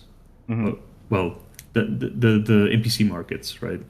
It's a system Right. like that is like fully buy sell pricing, and how do you build a system like that where the markets are controlled by players? They're decentralized. They need to be hidden, but also be exposed to the right people at the right time. Right. It If goes they, back to those three have things to. of IT, right? How do you make sure that the data's integrity? How do you make Yeah, sure that the communications integrity is maintained? But also, how do you maintain accessibility, right? You can lock yeah. up everything, but if nobody can access it, then it doesn't do anybody any good. So you have to handle those three pillars in any kind of IT security situation. And this is just another one of those, for sure. Yeah, so at that point you've sort of wandered so far away from playing the game that you're just building IT systems. Well, what are you working on right now, for example? The stuff that so the first thing I built, I could probably throw up, like I have a million. Well, I mean, like, what are you working on right now? Are you working on anything in particular right now? The main thing that I've built since the move to SUI has been an Mm-hmm. indexer.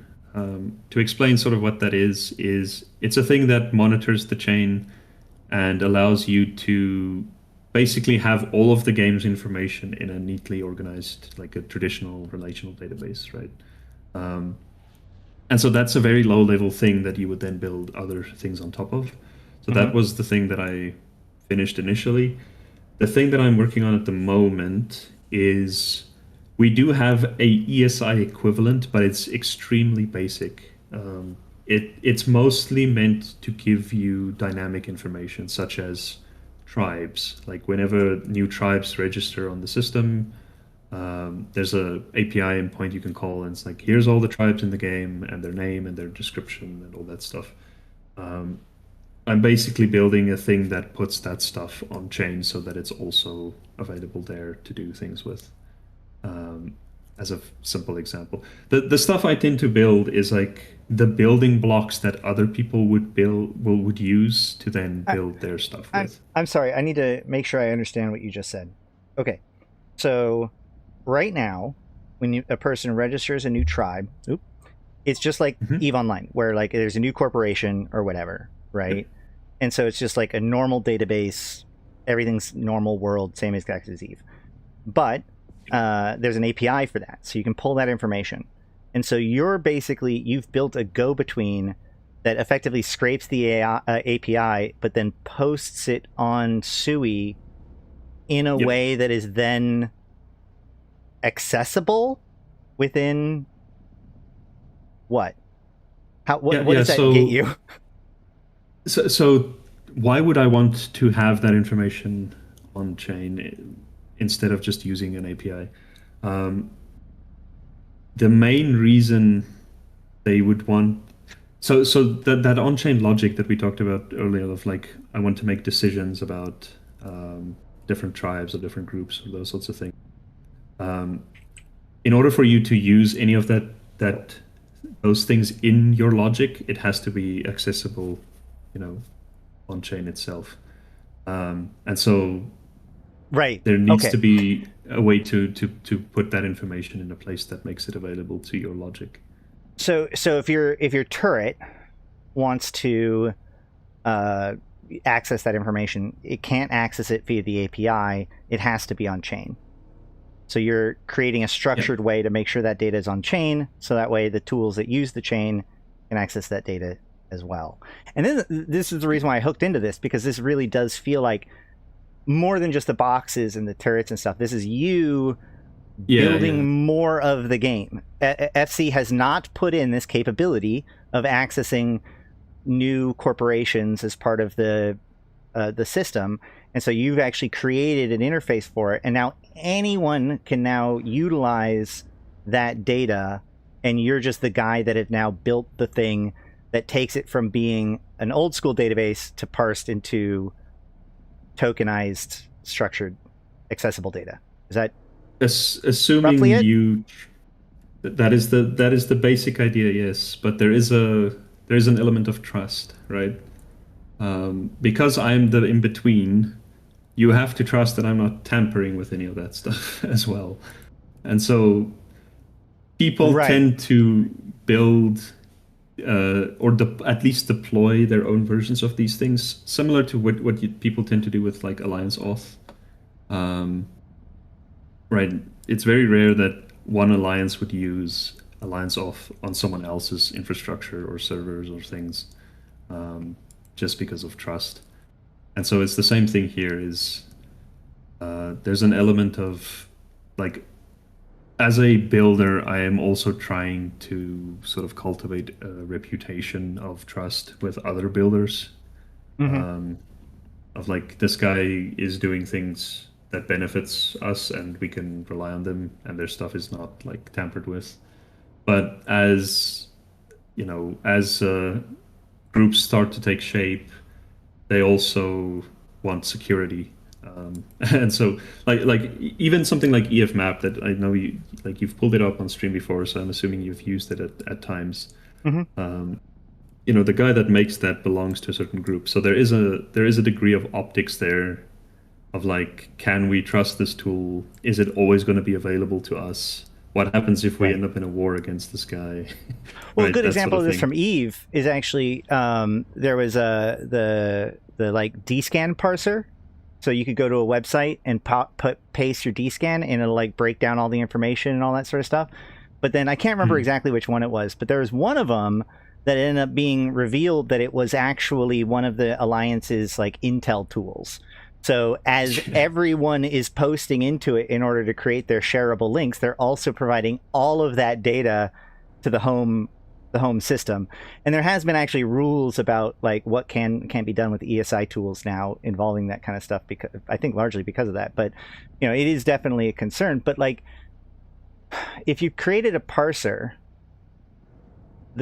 you could theoretically open source the parser, so then people could just see that, oh yeah, I'm not doing anything with it, and it's just it's running. Yes. And then so then you just have the data. People can just see that the data is there, right? Yeah, and this is sort of the stuff that but besides just building stuff for the game, these are the things that we as builders also have to kind of contend with in the ecosystem as a whole, of like, how do we develop that trust between the stuff that people make?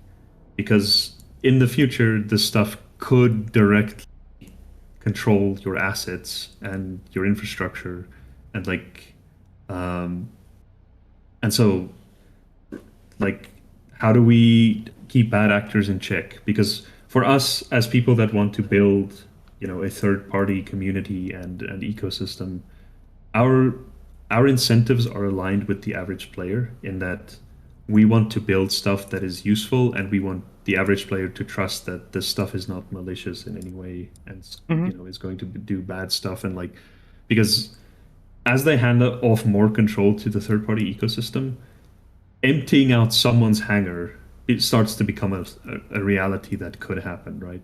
You can do that stuff in game right now with EVE Online, but if it's possible from outside of the game, then that's a whole new problem that starts to creep in.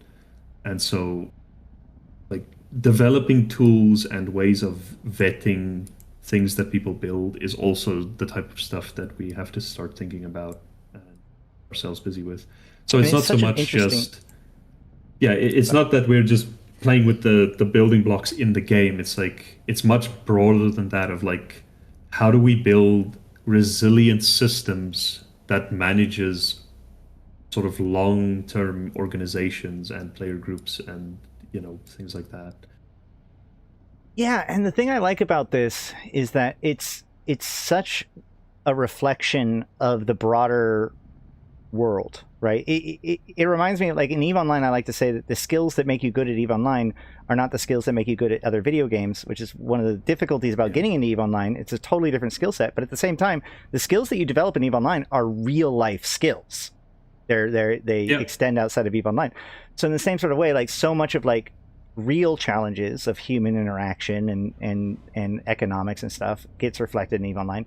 And so too, like, especially right now in the world, with AI and with everything else going on with powers that be within the world, this concern about open source versus not open source, where do we get to trust? Open source has brought us so far as developers, as a world, and it's currently under attack. And yep. So, like, again, sci-fi is such a great microcosm for us to explore real issues, right? Like, it's just a video game. It's just a sci-fi universe or whatever. None of it matters. It all gets wiped. But yet, these exact same questions about trust, about open source, about tools being available and therefore powerful for people versus being able to be the source of corruption or disruption, like these are the fundamental issues that we are wrestling as a species, not just as a bunch of EVE Online players. Yeah, super cool. So from an outsider, it seems like the dev community around Frontier has been, like, honestly one of the best pieces of it all. I don't know if it's because of the fact that it came from crypto or whatever, but like the community that has surrounded around EVE Frontiers is different than EVE Online's community. And every time I look in, everybody's being very positive and very collaborative. How have you felt overall with the EVE Frontier, working with the EVE Frontier community, and how does it differ in your experience from EVE Online community? Yeah, because it's so small. So speaking about like the builders specifically, it's always been just very positive. I dread the day when when the bad actors start showing up that are like trying to as soon as it becomes advantageous to subvert the system, then a lot of these like happy fun time flowers and whatnot and rainbows fall apart. I do want to address some of this people in chat just real quick because we are thank you so much for hanging out for so long. This has gone a lot longer than I thought it was, but it's so much interesting stuff to dig into. So, obviously I've followed EVE Frontiers since before it was even called EVE Frontiers, and we've shown it off before, but I've had a difficulty fully penetrating it. You guys want me to put EVE into context for my fellow Empyreans, and I'm trying to do that, and I've tried to do that with Frontiers as well. So Ocki here is like by far the real deal. He is, like he mentioned earlier, he won the hackathon for one of the previous hackathons for EVE Frontiers. He's on the he was one of the original. Are you still on the Luminary project or Luminary program? Yeah. Okay. So they opened up the new term, when was it? Start of July, and it ran for July. So I did apply for the second round. They've yet to kind of go through all the applications and sort of decide on the next group, but as of now, I'm still in the first round group, yeah. So if you want to know whether or not Ocki knows what he's talking about when it comes to EVE Frontiers, FC has decided that he's one of the 8 people that they want to talk to the most. So to that end, I'm interested to hear what he has to say about all this and digging through all this. So I know some of this is a little bit too technical for some people. If so, I apologize. I just posted a 2-hour drama video this week, so you can go check that out if you want to. But I'm so interested in actually getting my head around what is happening here with EVE Frontiers. It's not ignorable, right? There's so much people in EVE Online, the EVE Online world, that's trying to be dismissive of it, trying to be shit on it. And you know what? It is doing very, very well in spite of that, all things considered, considering the fact that it's an alpha, considering it still has wipes and everything. It has actually maintained and grown its own world.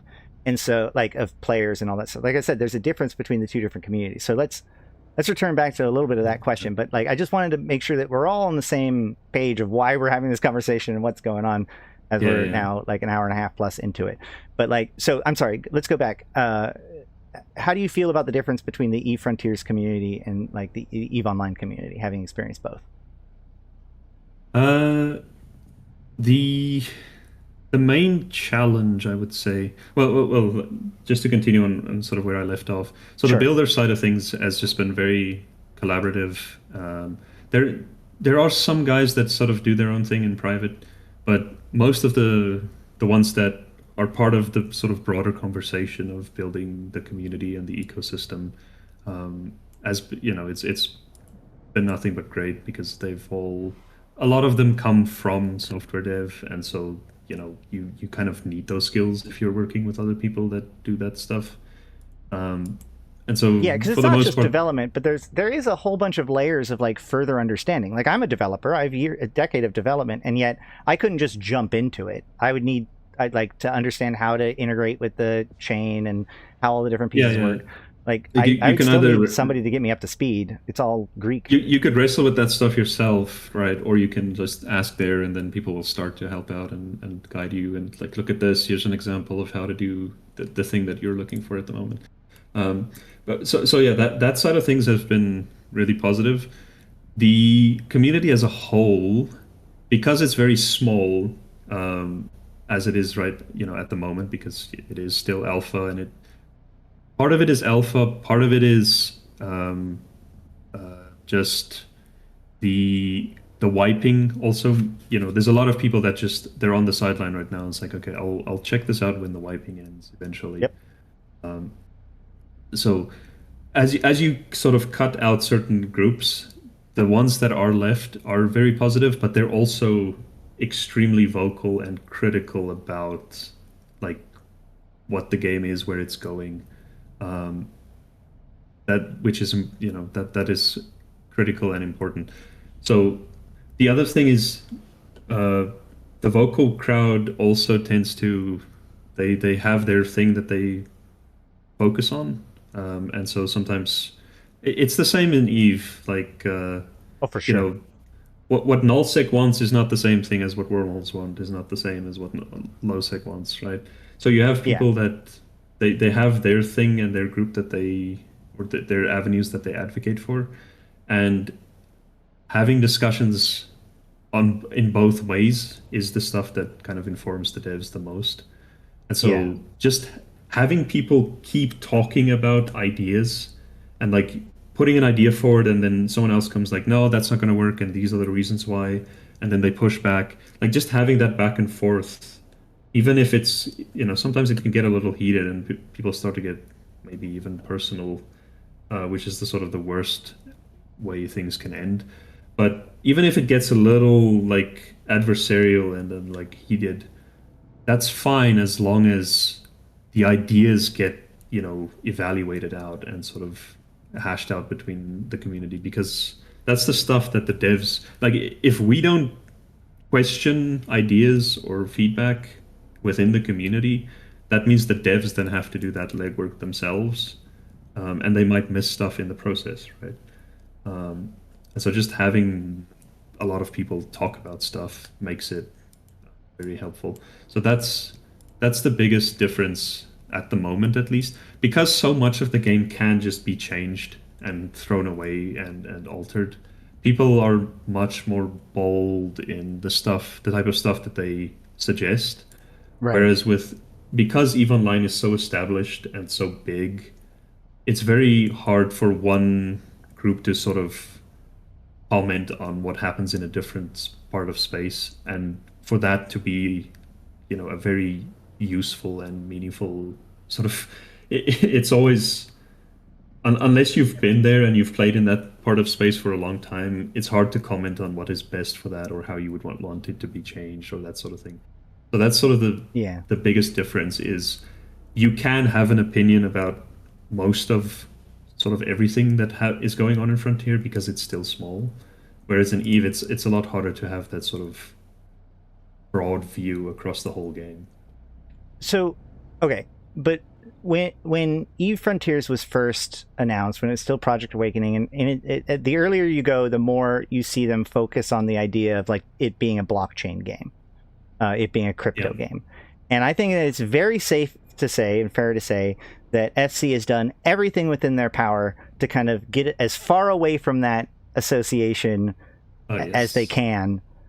You can play the game and not even know that your experience, like that's how the game works at the moment, and I think that they're pretty happy about that. But also, as I said, EVE Frontiers has been very, very lively. If you go look at the subreddits, like its numbers are good. It's the number of people that are in their Discord versus even the EVE Online official Discord is incredibly impressive. And at the same time, within their EVE Discord, you see things like that you would normally see in like crypto spaces, like the whole like good morning, like they have all these weird rituals within the crypto bro space. And so there's this, that whole libertarian crypto, we're building our own like home out where nobody's rules besides our own applies. Screw the government like type thing. Exactly. That like Eve Frontiers absolutely keys in on. But my question is that over time, has that audience shifted at all? Because like I've seen a lot of rejection from EVE Online players, so we don't see a lot of conversion from EVE Online to EVE Frontiers. We see some, but it feels like they're pulling a lot of their audience from that other side and bringing them here. Do you feel like that crypto bro aesthetic vibe is still like integral to the community, or have they moved away from that? I think I want to be clear. I'm not saying crypto bro in like a negative way. If you're like, I'm using it as a classification. Don't worry. There's a lot of before chat freaks out at me. Like you veterans. Oh no, I mean, don't feel bad about it. We often like bash heads with that crowd as well, because you have the people like there's primarily two crowds in the community, right? There's the people that come from gaming because they've played games. They've either played EVE Online or other MMOs or whatever their background is, and they're interested in the gameplay and like having a good experience. And then you have the guys that come from that world, like the crypto side of things, and their main interest is like the play to earn type thing to a large degree. Right. Of like, can this be the thing that I can play all day and like make money off of?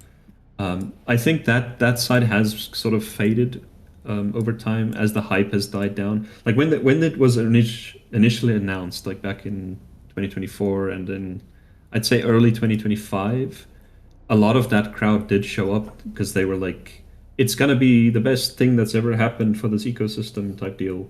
Right. But because of how long because of how long this thing has taken, they've kind of just moved on to the next sort of headline thing that has popped up. So I do suspect, for example, as soon as this goes from a testing environment to a sort of the real deal chain thing, that they will make their reappearances again. Yeah, I think to them it's mostly like, if we can make the idea of blockchain, the more we can promote that, the better it is for all of them.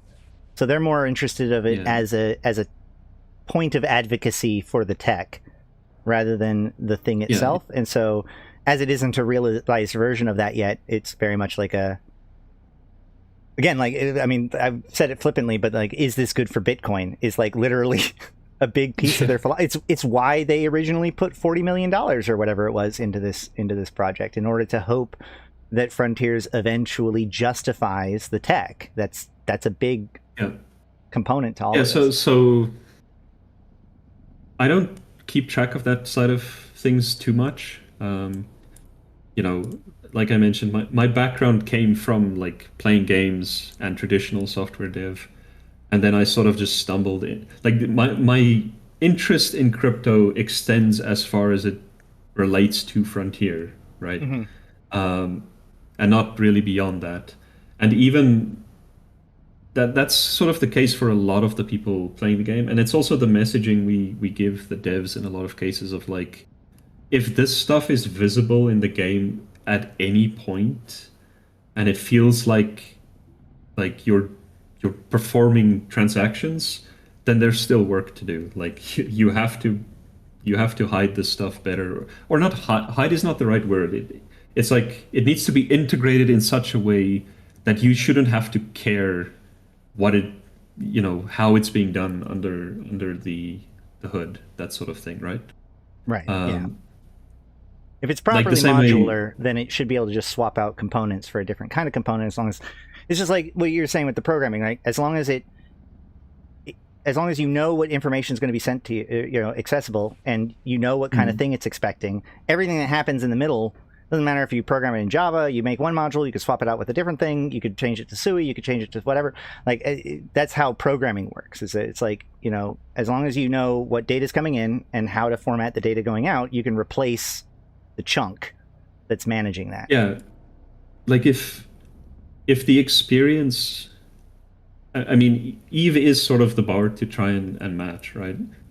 Your experience right now when it comes to buying Plex, for example, if they swapped the underlying sort of way that is done for a blockchain and you couldn't notice, like that is the bar to hit. It's like the front end user should not even know what the back end tech is used or how what it is.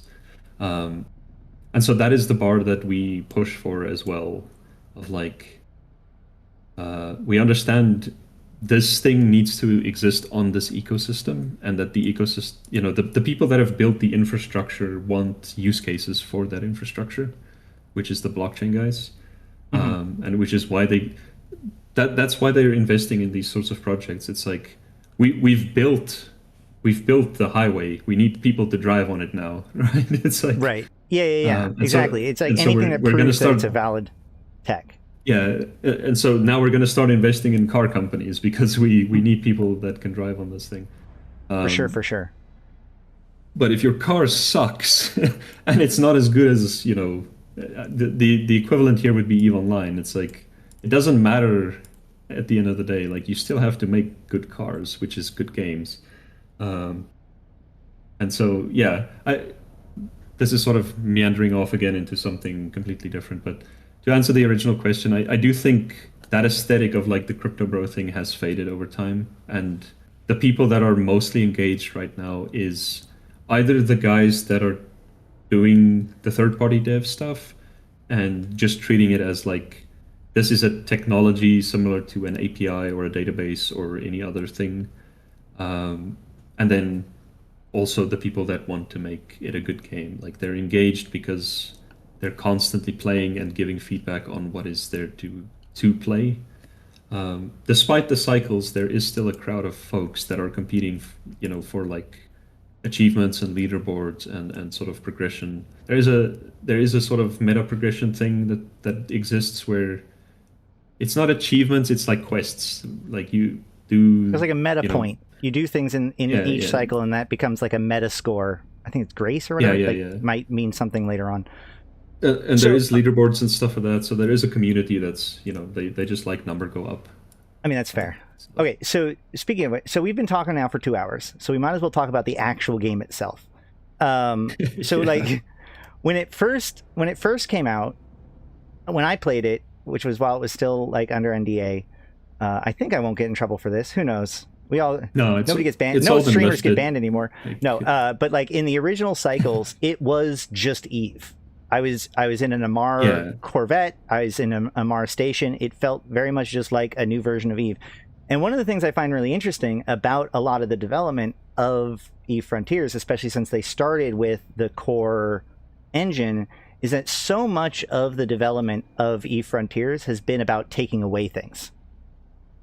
You know, like we used to have an overview. We used to have other how much of EVE Online can we take away from EVE Online and have it still be EVE Online, so that way we can put in new things to make it work differently, right?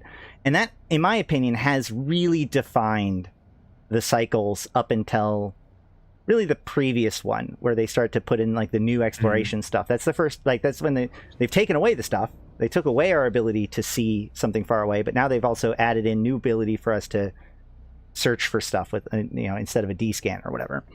And then of course this expansion, this cycle has been, I think, probably one of the most dramatically different changes of form to go from every ship is a ship that you mine the resources for to be able to get it and build it. It's very, like, conceptually very logical for an EVE player.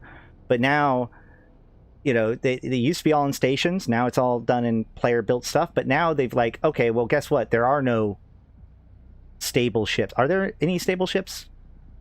Like full package ships? So, you know, for the first 4 cycles of Founder Access, like you mentioned, the game was very much still, like a lot of systems was still just placeholders that were kept in from EVE Online. And I mean, this is communicated by the devs quite often of like, if it's not been reworked or touched, it's probably going to change in some drastic fashion.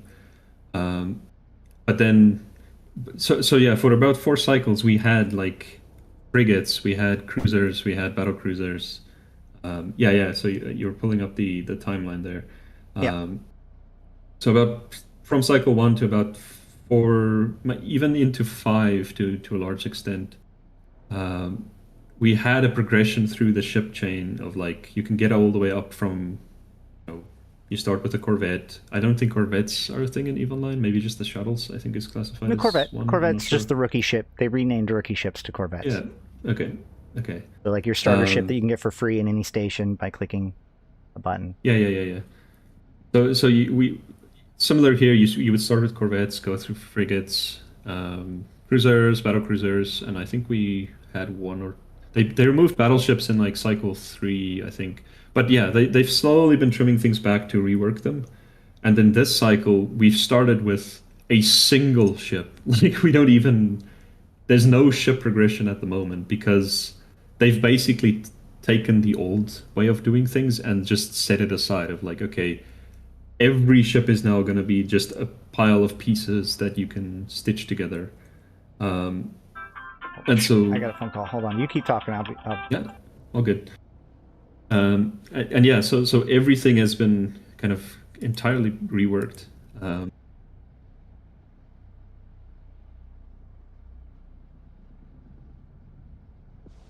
Yeah.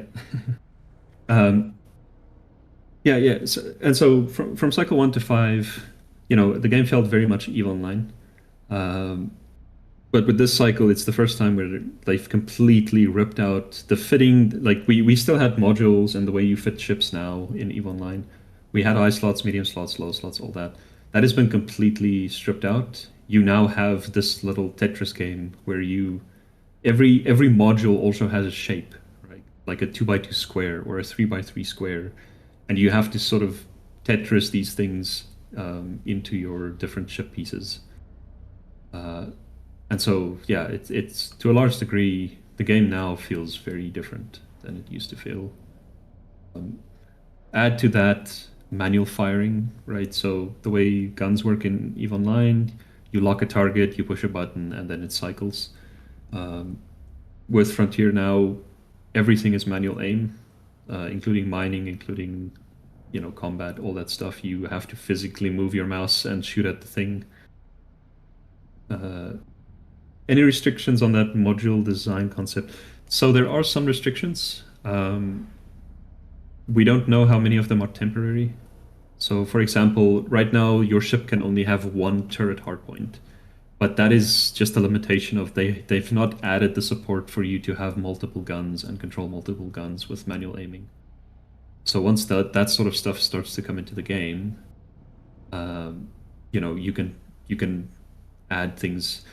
Yeah, so it's basically T3 ships, but you can take it even further than T3, because with T3 you have subsystems that are specific to the hull. You can imagine a version where you can take any subsystem and put it on any hull. It really does remind me of like Starfield or No Man's Sky Corvette stuff, right? Yeah. Like you can look at other games to have an idea. So I'm not gonna lie. Like this has been the first cycle that like the change was enough that I was like, I don't even want to. I haven't even played it all this cycle. I didn't do a preview of a couple like I have done with the previous cycles because it seemed like a lot. So as somebody who's doing it, how's it going? How this is a huge change. It is a fundamental change. Like it's one of those things that when they talked about modular ship design, I pegged it as one of those things that they keep talking about. That's like pie in the sky. We'll see if we ever get there kind of stuff. And then the next patch, they're like, guess what? Old ships are gone. How has that been going this cycle? So it's they're phasing it in. So this cycle has been extremely light in terms of content, right? Like you can imagine if there's no ship progression, how much is there really to do in the game? Like I mentioned, a lot of the guys that are very like time-wise active is the ones doing the leaderboard stuff. But for everybody else, they played like a week, maybe 2, and they're like, okay, we need new stuff. And to FC's credit, they spent the summer vacation, which is a slow period of time for them. Even in EVE Online, it's like a very slow time of year. Right. They released new like modules every week during this vacation period. which was kind of a surprising thing given how slow the progress was before that. But yeah, so the modularity is coming out in like sort of two phases. The first phase was the fitting thing that you already showed, which is the little Tetris block thing. So currently we only have the one ship. It's still like a sort of pre-made hull that you can't really tear into pieces. The next phase of that sort of development is going to be as like, okay, all of those little pieces you see, you can now sort of mix and match different pieces from different ships. So what they're basically doing is they're taking all of the old ships that we used to know, and they're chopping them up and then adding one ship's pieces at a time for people to play with. So it's very much an exercise of conversion for the next like 1 or 2 cycles of like, okay, we still like the way the old ships looked, and we still want people to be able to build those exact sort of combinations of pieces, but they need to exist in this broader design of like, you should still be able to just throw together whatever you want as an option. So but yeah, this cycle has been really slow, and the content has been pretty thin. I'm not gonna pull punches there. It is probably the cycle that has seen some of the lower engagement out of the cycles, specifically because there's so little in it. Well, because I mean, again, it's a step back instead of a step forward in a lot of ways, at least as far as like the content to experience goes. Technologically, obviously, it's probably a pretty big step forward. But so I guess big technical lift. This goes back to that original, like that main question that I have for you through this whole thing, which is that do you think that they're going in the right direction? Right? So many things they've taken away stuff from Eve and they've added in new stuff, the whole dark forest stuff, the discovery systems that they've added in, the heat systems that they've added in, the fact that they're switching over from pre-built modules or pre-built stuff that you mine towards and build towards because you understand it to 100% this modular stuff. Do you honestly feel like they're going in the right direction, or do you feel like we're like some of these steps are missteps? The modularity itself is probably the thing that is going to distinguish this game the most and make it sort of feel, because it's not just ships, it's going to extend to like bases and stuff as well. So instead of building like discrete structures, like I know this is something that they wanted to do in EVE Online as well ages ago, but there was like technical challenges with it, where before they did citadels, they wanted to build like modular stations. Yep, I remember there was the whole thing about, so they wanted to make modular passes, and then FC even came out with the whole thing, or well, CCP was like, yeah, we looked into doing modular passes and we realized that it would be like an entire expansion's worth of effort and help like 2% of the population, so we've decided to not do modular passes. And then of course a couple of years later, due to feature accretion, it becomes citadels instead, and that becomes their new solution. But the original idea was this idea of like modular passes where you keep adding more and more passes for more and more things and different stuff. So yes, this definitely like goes back to that original. Again, so much of Frontiers is like the original dreams that FC had about things that they're like taking a second stab at. Yeah, exactly. So this is the modularity thing, I think, is the thing that will, if it's done well, it'll make or break the game, really, because so much of the design is going to be like sort of focused around how they execute on that.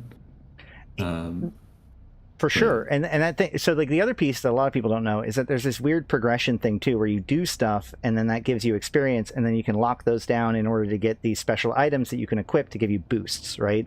So you might mine a whole bunch and then turn that into a mining crown, and now you can wear that when you're mining, and you can like, so there's multiple ways of like developing your performance, not just getting better ships, but also developing better crowns for different situations. You said that ultimately what's going to be important about this game is whether or not it's fun. Do you think that this system of progression that they're working towards is fun? Is people engaging with it? Is it an interesting system of progression, and does it make a good game? That is still a question. Like, one of the main points of pushback that the community, even in the early days, had, like, as people came in that used to be EVE Online players even, they talked about passive skill gain, right? It's like, this system is the one thing that we dislike the most. And so I do think they're looking at, like, can we move away from that to a large degree and at least make it, like, effort-based, but also allow avenues the same way that, like, injectors and stuff allow avenues for people to kind of catch up or, like, specialize quicker. And so they've landed on this, you know, the memories system that you're describing. So for those that are sort of not familiar with how it works, you kind of briefly described it, but you can think of it like an Elder Scrolls game, right? The more you use a skill, you kind of level up that skill. It's similar to that, but the difference is that the skill itself is something you discover, right? So you can discover Galente Carrier 5 as while doing an activity. It's like there's a chance to give you that specific capability. You can then save those things. So yeah, you've described this in the past, but for the sake of the stream, I'll quickly go over how this works. So you have you as the player, which is called the self. It is like that is your consciousness or whatever you want to think about it. Yeah, your infomorph. And you then control shells, which is the equivalent of a clone. The way it works with Frontier is that clone goes out into the world. It is your physical manifestation, and it experiences things, and it gains memories. And you then take those memories, and you can save them by sacrificing that specific clone. You can save them into your infomorph, which has a limited capacity. So this is the first big difference from EVE Online, is you cannot be the best at everything all the time, which is a problem that I think has started to creep into EVE Online over time, as the game has been running for 20 years. It's like people have perfect skills, especially in things like industry and manufacturing. It's very hard to compete when people just they're the best at everything that you could possibly be. Yeah, when we talk about EVE Online, especially when we talk about new players joining in, it's like, oh, well, how do I compete with these players with all this years of experience and all that stuff? And I always say, like, on any given task, it's actually not too hard to get the skill points to be on par with a person. Yeah. What an experienced player has is versatility, right? You can be as good of a frigate pilot as I am within a month or two, but I also am a Logi pilot and a carrier pilot and an industry. You know what I mean? Like it's the broadness of my capabilities that makes me so strong, not my effectiveness at any given one task. Yeah, and so part of what the system is trying to do, at least this is my interpretation, right, of where this is heading, is to force you to only use those specializations, and for those skills and things to sort of manifest in the world, right? You have a hangar of implants or a hangar of clones that you have to grow and maintain and sort of cultivate into these different, like, if you want to be versatile, there is risk in doing that because those options exist as like a physical thing in the universe. But you can also share those things with other people, right? Like you can sell your clones or you can sell your memories to someone else. So you can kind of become a clone merchant if you have like this catalog of like this is a miner that is specialized in this specific task for these types of ships with this specific environment in mind, because that's also a big element with Frontier is the environmental effects.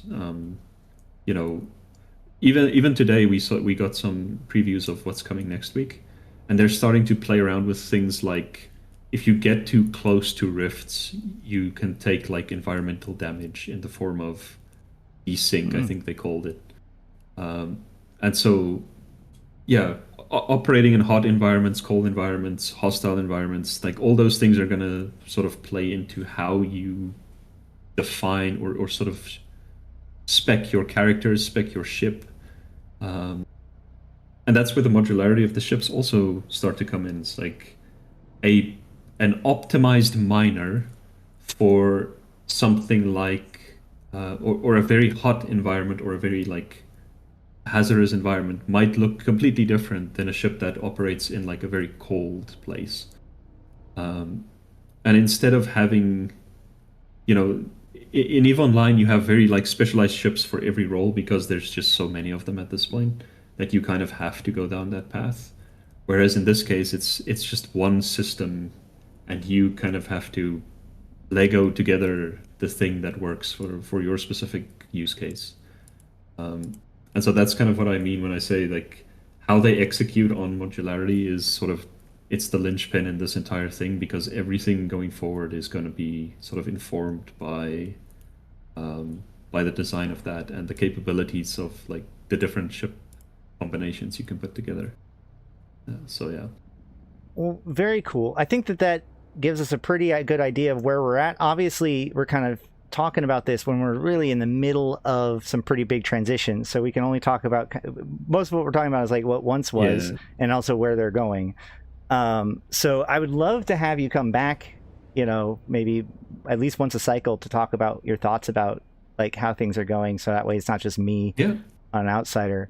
But while we're here, first of all, actually, I do want to question like, as a luminary, how is that project going? You said that like, so you got chosen, and there's something about like they're getting to the next step.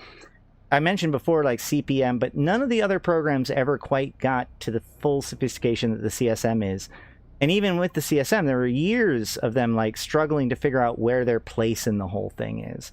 As a member of the Luminary program, what do you think about the Luminary program? In general, like the experience of it has been it's been positive. Otherwise, I mean, obviously they're continuing with it, so I think it's been useful to them. It's not the same scope and obviously that it is for for EVE Online. Like you mentioned before with the CSM, like they get flown out for a whole week, and it's like it's this marathon of like 8-day, full days for a whole week of going through the game and talking about different aspects. Well, are you under NDA? Yes. Okay, so you do get to see things that haven't been that's still protected and all that stuff. So you have all of that. You've got the access of a CSM, but not the big formal come out. So we do have. There's a blog post about it if you want to look at it at some point in time. But they went sort of over what exactly the luminaries do, and the main thing is called the Conclave, which is effectively the CSM Summit equivalent, where once a quarter, about every 3 months or so, they will have us sit down in a session for about 6 hours, and sort of go through the stuff that they want to talk about, and very much like the same thing, the same way the CSM operates. The devs prepare a bunch of stuff, and then also the CSM brings a bunch of stuff to the table, and then they just kind of go through the feedback process of all that. So it's been sort of the similar experience, but on a very smaller scale compared to EVE Online. So again, just like raw random scale of 1 to 10, how would you rate your experience or the effect, like the value of the Luminary system? There's aspects to it. In terms of getting feedback to the devs, I would say it's like an 8 or 9. They are very, again, you've seen how responsive they are in the Discord itself. With the luminaries, it's even more so the case. But there is also, from our side, you can also abuse that in a lot of ways if you're not careful with it. Like you can just pester the devs with nonsense all the time. So it is also something that is kind of used sparingly, if I can put it that way. Has that been a problem, or is that just like a potential problem? I wouldn't say it's been a problem. Most of the time... No juicy luminary drama? Not really. Nobody being kicked off for selling a Moloch or anything? I'm just... No. Nothing like that yet. No. But yeah, it's... much like the CSM, it is an advisory group. So a lot of times it is the devs reaching out about stuff. And then also, whenever we notice things in the Discord or in our own groups that is sort of starting to become a real issue or that's prevalent, we can just bring it up to them immediately to take a look at. So instead of it going through CCP Jotun does a lot of the community stuff. And so it might take him a while to sift through the whole Discord or, enough people pinging him at 2 a.m. in the morning to complain about stuff before it sort of gets taken action on. So the Luminaries is just another avenue of getting the devs' attention about a specific topic and, having someone look at that stuff as quickly as possible. And so from that aspect, it's been very useful. I do think at times, this is the same issue that the CSM also has had in the past of the devs either ask for feedback too far into the process, and it's they can't really change things until after they're done with whatever they're working on at the moment. And so it's it becomes a reactive thing. Yeah. That's always been a big problem with development. Takes time, and so you can give feedback and you're not going to see they're going to be well, that's great, but we can't act on that for at least another 2 or 3 months, because what's happening now is already downstream in the development process. Yeah, and not only that, it's they bring something to discuss and then you sort of give feedback, but at that point the thing that they're asking feedback on is so far developed and sort of it's too far done to be changed at that point, right? Because the remaining time before that thing needs to be released, there's not enough time to react to the feedback, and so it has to make it into the next cycle. Has there ever been any time where your feedback is, oh my god, don't do that?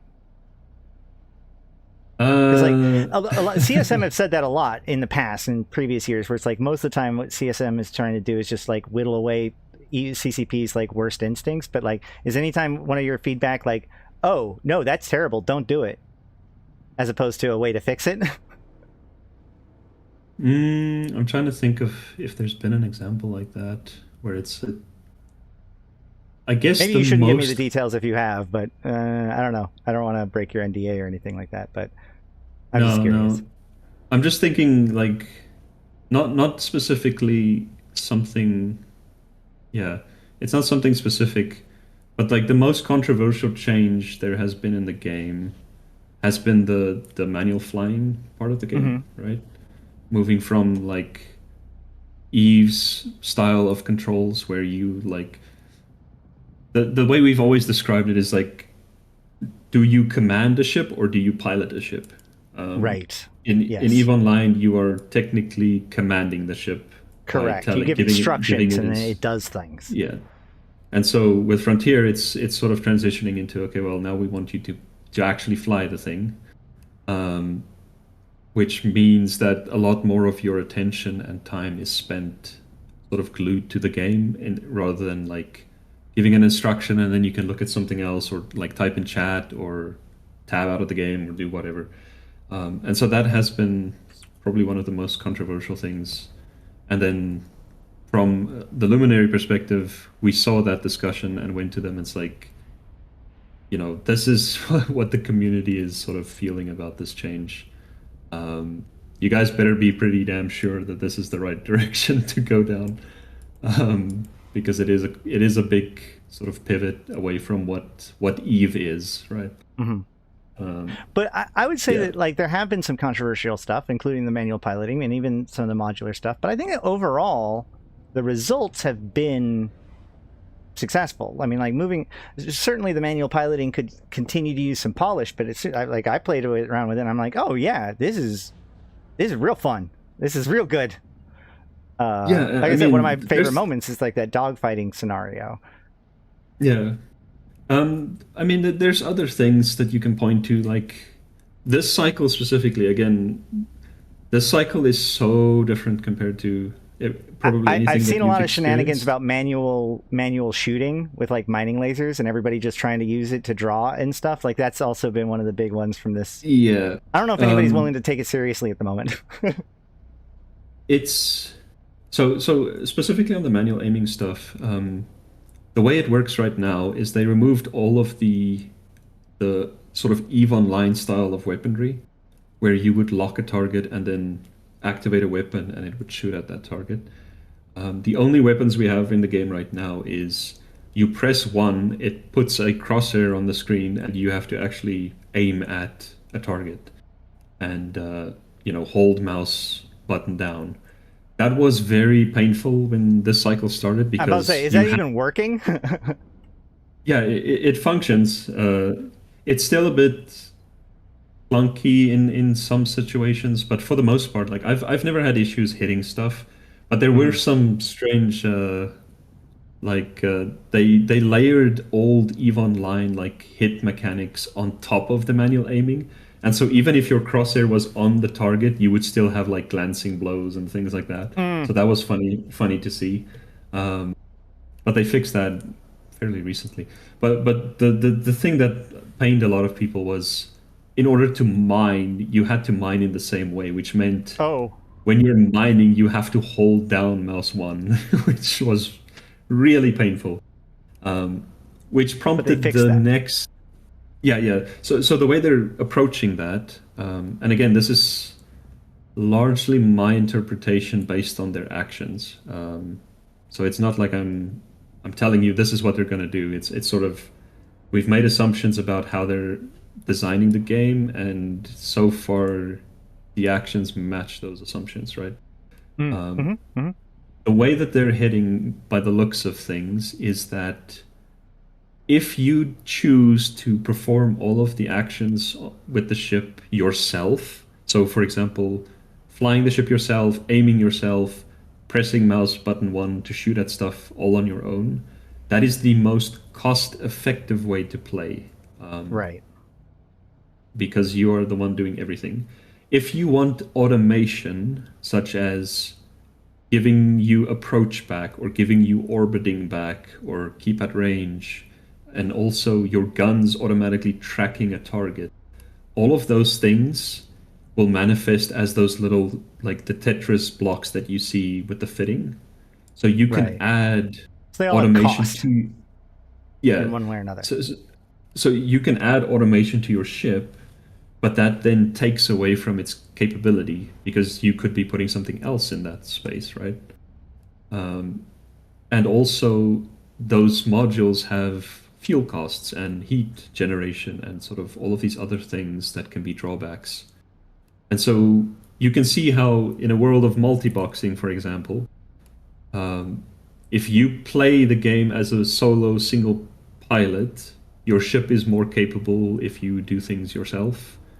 It's more cost effective, and that's sort of the trade-off that you make. Like, if you want to fly 5 accounts, you can automate aspects of that, but it's going to be less efficient because you're splitting your attention. And so they found this, what looks to be an interesting way to balance out the idea of multi-boxing with people that enjoy solo play. There has been some discussion around this as well. That seems to... The assumption, like the bad case assumption is, if the manual actions are not fun, then it forces people to do things that are not fun in order to be competitive, right? Right. Because and unfortunately, there's so much of EVE Online's balance that's balanced around the idea that the things are not necessarily fun. That is actually one of the things that's kind of leaves them in the lurch a lot. And so I hope Frontier, like this idea that it needs to also be fun to play. I remember back in like 2014 or whatever, I was trying to get my friend to come play the game, and I was telling him about all these great things that was happening, all the cool alliances and all the cool stories, and he just looked at me and goes, yeah, but is the game fun to play? Can you tell me that it is fun to play? Why is it fun to play? And I didn't have an answer for him at the time. And it actually, like I wrote an entire thing about fun in EVE Online and what it all means and all that stuff spun from it. But it's true that like there's so much of EVE Online that works because it isn't fun, because it is work. And so to have that as like a priority from the beginning is probably pretty good. And that brings me to the idea that like my takeaway from Eve Frontier so far has been that I am incredibly excited about the game that they are building.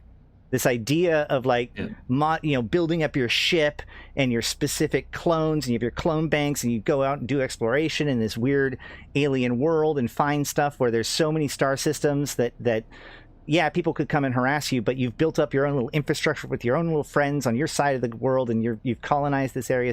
There's so much to Eve Frontiers that, like, when it's ready, if they deliver on those promises, it is so good.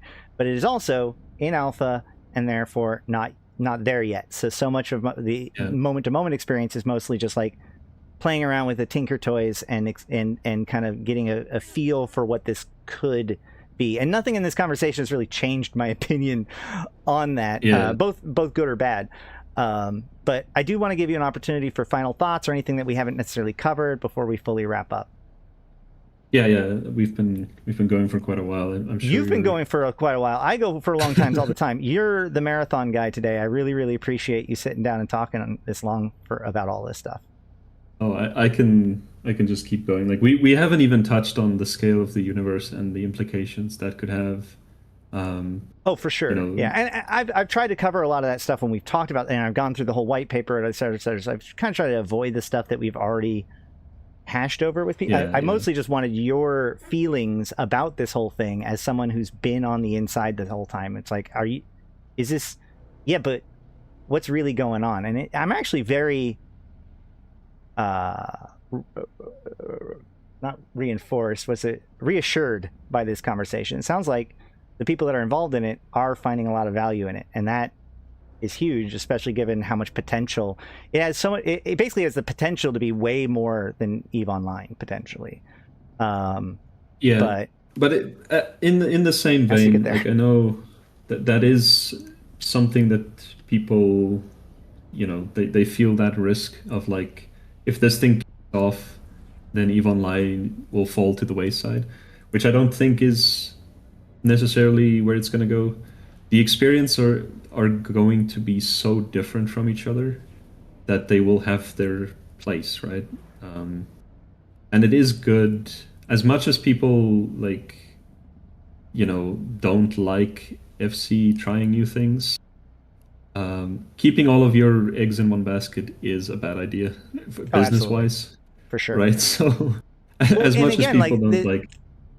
It's not even just a business thing. There's so, like, as we mentioned earlier, like, there's so much design stuff where, like, having a separate space with separate design allows for better. I keep stressing, this is one of the things I stress on my channel a lot, which is that, like, this is all new shit. We're on, like, the video games, MMOs. Culturally speaking, this is all brand new stuff. We're all just kind of making this stuff up as we go along and figuring it out as we go.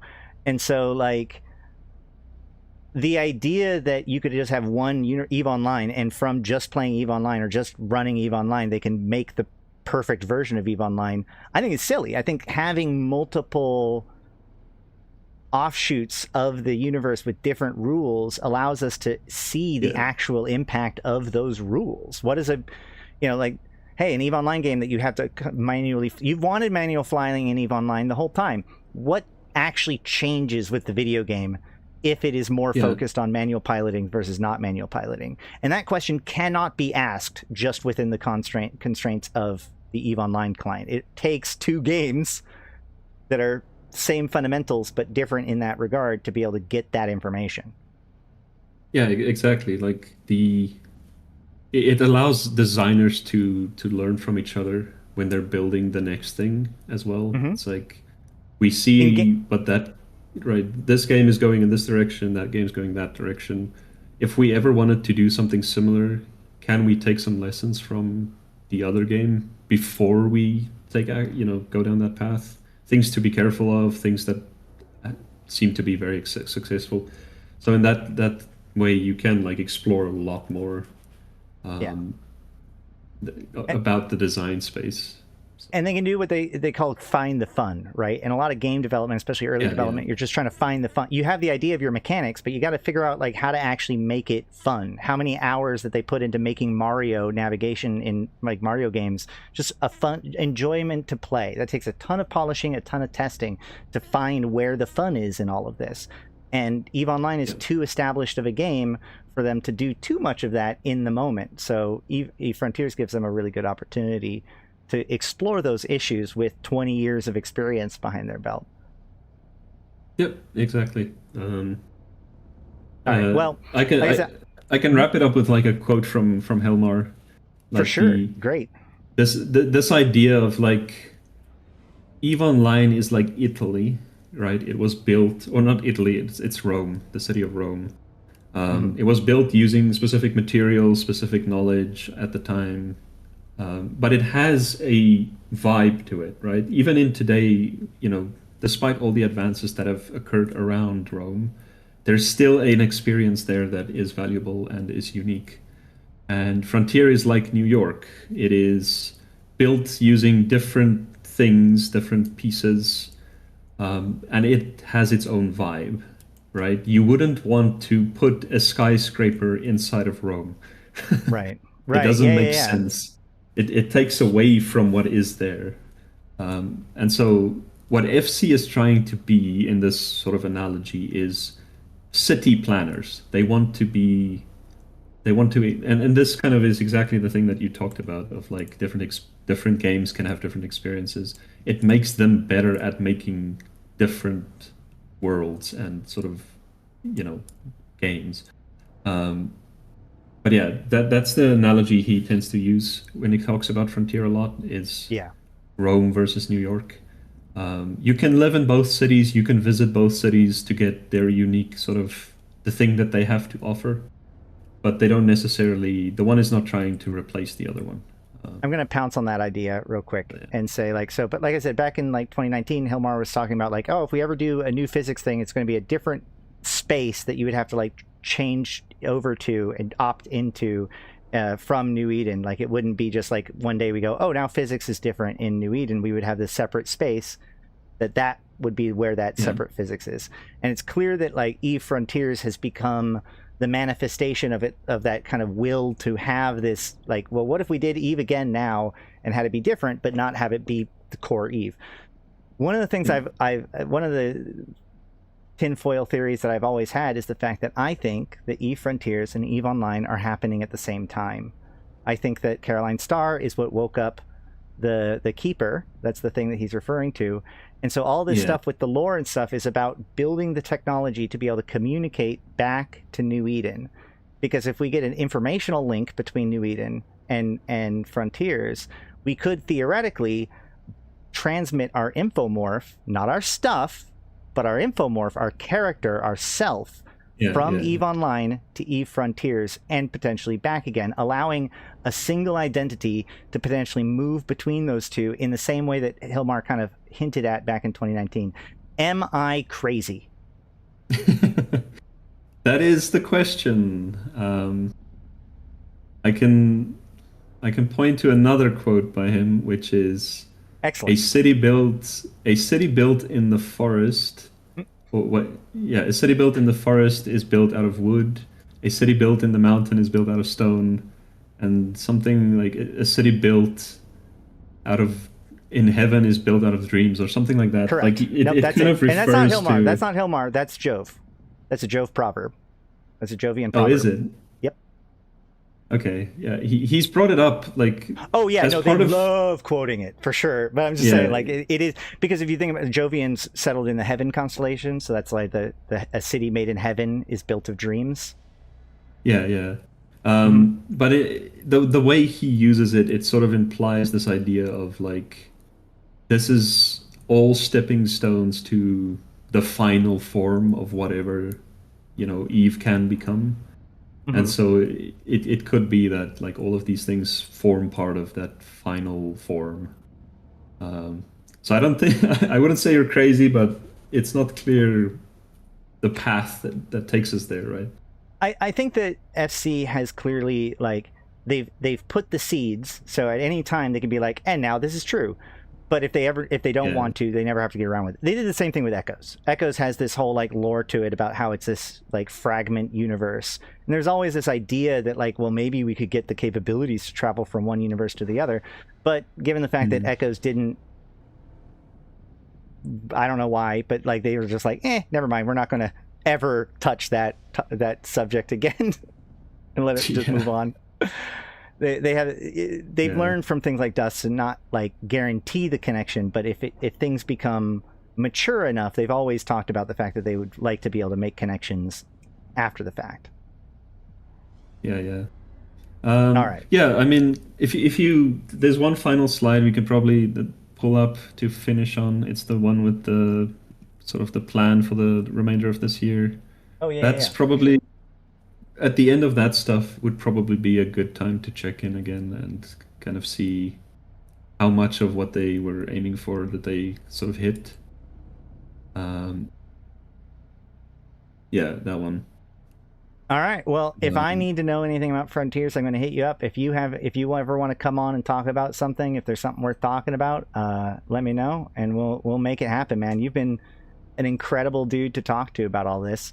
We zero prep besides you showing interest and whatnot, and so I won't lie, I was kind of nervous. I haven't really talked to you about as far as an interview goes, but I was like, this went exactly what I would have hoped for. You've been very knowledgeable and very well spoken. Sorry to the folks about the techie talk at the start. I know that stuff doesn't interest most people because it's supposed to be hidden. That's what we do. But it is a big. Yeah, it is a big part. I mean, you should probably sneak peek some of the lore stuff to them as well at some point. Oh yeah, we have talked about lore stuff too. I will. Yeah, I can show this off at least. You shared with me this video, so explain to me a little bit. So we saw like the clone video from earlier, and I always had confusions about like where that came from. And so this is another example of that. So this is a video. It's published on a person's channel. It's not like an official FC so the channel person or anything like is a person is one of the he's a content creator from the Russian community. But they, as part of what they're sort of building into the client, is this sort of video player capability. I know it's also existed in EVE Online in some form of another. But they have this capability to, like, once you find items, you can play videos, and so they've sort of scattered these breadcrumbs all over the game, where people like there's hints and like secrets and things that are hidden, and from time to time the keeper will highlight one of them, and it's almost like an ARG, but the starting of it is not known, and then the keeper kind of kicks it off. That is a real big piece to all of this, which is like, if you do want to get involved with it now, this is a big reason why, is that like every cycle there's these weird mysteries, there's things to discover, like there is like a thing to do. It's not like it's just always sand being washed away on the beach or whatever. Like there is some really exciting stuff going on, especially for you lore nerds that are tinfoily. I just can't. My stuff comes from years of watching it all. This is all so fresh, so new, that it's hard for me to keep track of it all. But so basically there's just an item, this guy discovered it, got this video, captured it, and then posted it on his YouTube, and that's how it got here? Yeah, so he the video was captured by someone else. Okay. One of the Reaper members, what was his name? It's in the alphabet thing. Numak. He's also a content creator that does some YouTube stuff for the game.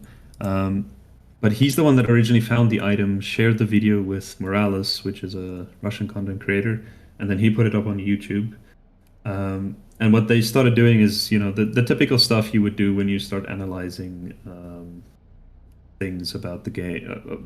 If like typical ARG things you shit. might do in an ARG shit, like run it through a spectrogram and invert the colors and like check the grayscale version of the image, and you get something. They did all that stuff, and then this is what they found in the audio of the video. So there's some strange characters hidden inside of the audio when you run it through like a spectrogram, and those characters might not be familiar to EVE Online players, but to Frontier players, this is like one of the 3 languages that they are in the process of developing. And so we've started to kind of decipher some of those languages and what the characters mean, and mapping them over to the English alphabet.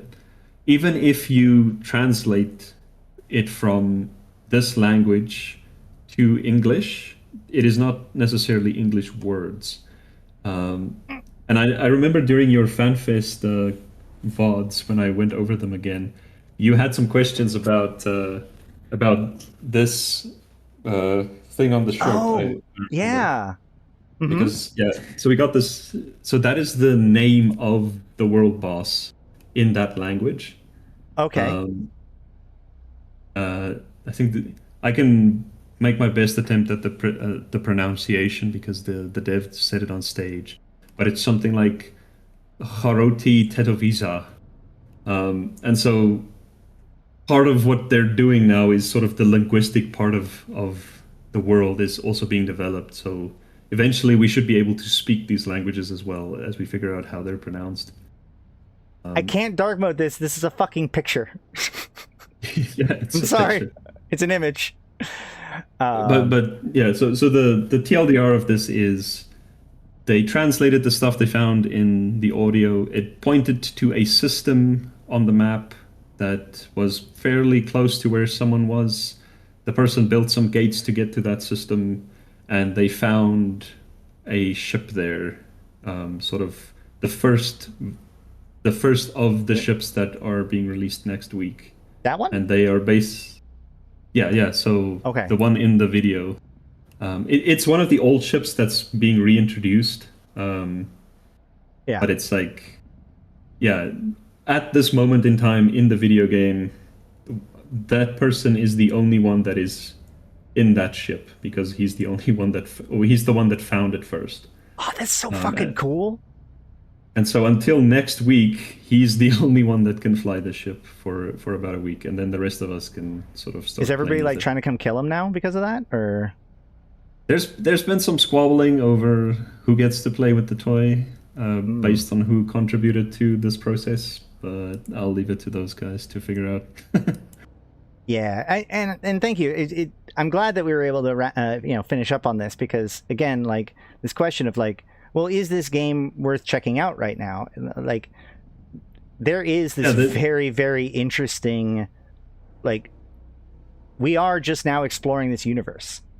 And so it's not just the systems or whatever, but it's also like the lore and what has happened here. And there is like, this isn't the first time that they've done something like this. They've been pretty consistently making sure that like there's things to figure out. Not just blind, so like in EVE Online, a lot of times we'll have little tokens that are just a bunch of gobbledygook or whatever, but like a lot of the stuff in EVE Frontiers seem to be actually revealing pieces of information that helps us understand the world more, or get access to things that we didn't have before or whatever, in a very real way that I've been pretty pleased with, but again, not actively involved enough to really be part of. But so things like these ship reveals is sort of a side quest. There is a main sort of through line, sort of the big picture thing that's going on. And what that's pointing to at the moment is there is a structure. So they're positioning the resets, like the cycles of the resets, as like the black holes sort of making the environment uninhabitable. If you've ever read like the Dark Forest books and like the repeating of civilizations in that series, it's sort of the same idea, where the conditions of survival is getting so bad, it's like, okay, we have to go into like hibernation, and then when conditions are favorable again, we come out again and then try and survive. It's sort of playing on that same idea. That stuff is very well established in the lore. You can go onto the website and go through the different chronicles and stuff that they've posted. I've talked about it already, but what's interesting is that so the Keeper specifically said that the time is not ready yet right now, but he's still undergoing the protocols because he's witnessed the death of the star, which I think is Caroline's star. So there is like a there, but you're right. So there's a certain canonicity to the cycles. Yeah, and so there is a structure in the game now where players have to donate items to that structure, which they get from the world boss. So you have to go out in this massive universe, find this world boss, get items from it, and then bring it back to this shear breaker. The idea is, so shear is the thing that like destroys all structures and ships and things that is exposed to it. And the shear breaker is the thing that can prevent or withstand shear. And so it sort of hints to this idea of like once we rebuild the shear breaker, the cycles will end. And they've played into it a little bit. The people that were sort of the super invested lore nerds, they were building structures and bases at the shear breaker, and those things, some of it survived from cycle 5 into cycle 6. And so everybody's no! Everybody's like, we need to get over there. This is the place where we can like make permanent progression. And so all of the big tribes and groups and stuff has just been like racing over there during this cycle, kind of having this unspoken race between the groups of like who can get there first, who can establish control. And so it's turning into this whole it's getting interesting, at least for the tribes. For the solo player, they might not be as aware that this stuff's going on, but for the sort of very invested player groups, it's turned into a very interesting situation where FC is kind of getting us all to congregate at the same place and sort of start to engage with each other. That's so cool. So wait, we'll see how that pans out. That raid boss, there's the huge raid boss. Yeah. Have they killed it yet? Because every time I've seen them attempt it, they failed. So we had the old version, which was known as the Moon Eater. Moon Eater, that's what it is. Those have been defeated, but they just run away as soon as they get close to dead, and then they sort of leave some loot behind. So that was during the past cycles. In the more recent cycles, since they've introduced Zerodi, which is this, the name that I attempted to pronounce. Hopefully, FC Dramaturg doesn't hit me over the head because of the pronunciation. But so that's sort of an upgraded version of the Moon Eater. And so far, you can go and find a stream of where CCP or FC Jotun tried beating it with like he formed a fleet with riders, like people playing, and they went at it, and it just tore them to shreds because it has like a swarm of drones surrounding it that just if the drones focus one person, they just die. And so it's this cat and mouse game of like trying to stay away from the swarm while shooting at the world boss. And then the swarm focused FC Jotun and just blew him up. And he was sort of the tank because he was using a battleship when everybody else didn't have access to them. We watched that video, so yeah. Yeah. And so when he went down, it's like, okay, there's no chance that any of us can survive this thing. So as of right now, nobody has beaten Sorodi, but you can interact with it. You can trade with it. You can bring it sort of offerings, and it will give you other items in return. That is something that they've continued to pursue with Frontier. Is shooting NPCs might not always be the right thing to do. Right. And I think you've talked about it as well. Of like you can cultivate NPCs and like give them time to grow before you kill them, so that you get better stuff. And Eve actually, there's so many Eves. Eve Echoes actually has or had a component of that too. Not quite explicitly, but like, so some of the best dungeons or some of the best sites to fight actually like escalate over time, like become stronger versions of the site. And so once you find the site, do you kill it now, or do you guard it to let it upgrade and then kill it? And it looks like that has kind of come back again into Frontiers. Yeah, and just, this is also a part of the game that could make its way over to EVE Online, because a lot of the new sort of systems and functions and stuff that they're building to author the ferals with, those tools exist in Carbon now. And so, they could revisit like Drifter AI and make them more intelligent and doing all sorts of like interesting things. Because that's something we do have with Frontier is the ferals roam around. They will, like the other day, you can probably find clips of it on stream. With the stream we did last Friday with FC Jotun, where someone would just, like one of us would be exploring looking for a specific rat to kill, which was the quest that they had us do last week. There was a hunt quest, and people could like earn rewards and stuff for killing the most of them. But then just a fleet of like 10 ferals just warp in on a member randomly, and I think at one point I was like, you guys should probably warp on me. I just got jumped by a bunch of rats in the middle of nowhere. Man, I used to love invasions and dealing with the different roaming packs and everything. Yeah, so very cool. Yeah, there's interesting things that they're trying here that I think will eventually trickle over to Frontier as well. I mean, to EVE Online as well. So. All that said, I will say that the phone call I got earlier was my son letting me know that they are coming over. So he's coming over to stay for the weekend. So I could probably sit here and talk to you about this for hours. But at some point, we got to call this good and leave people wanting more. There was a question one more time of where the Shearbreaker was. Where it is in Amir.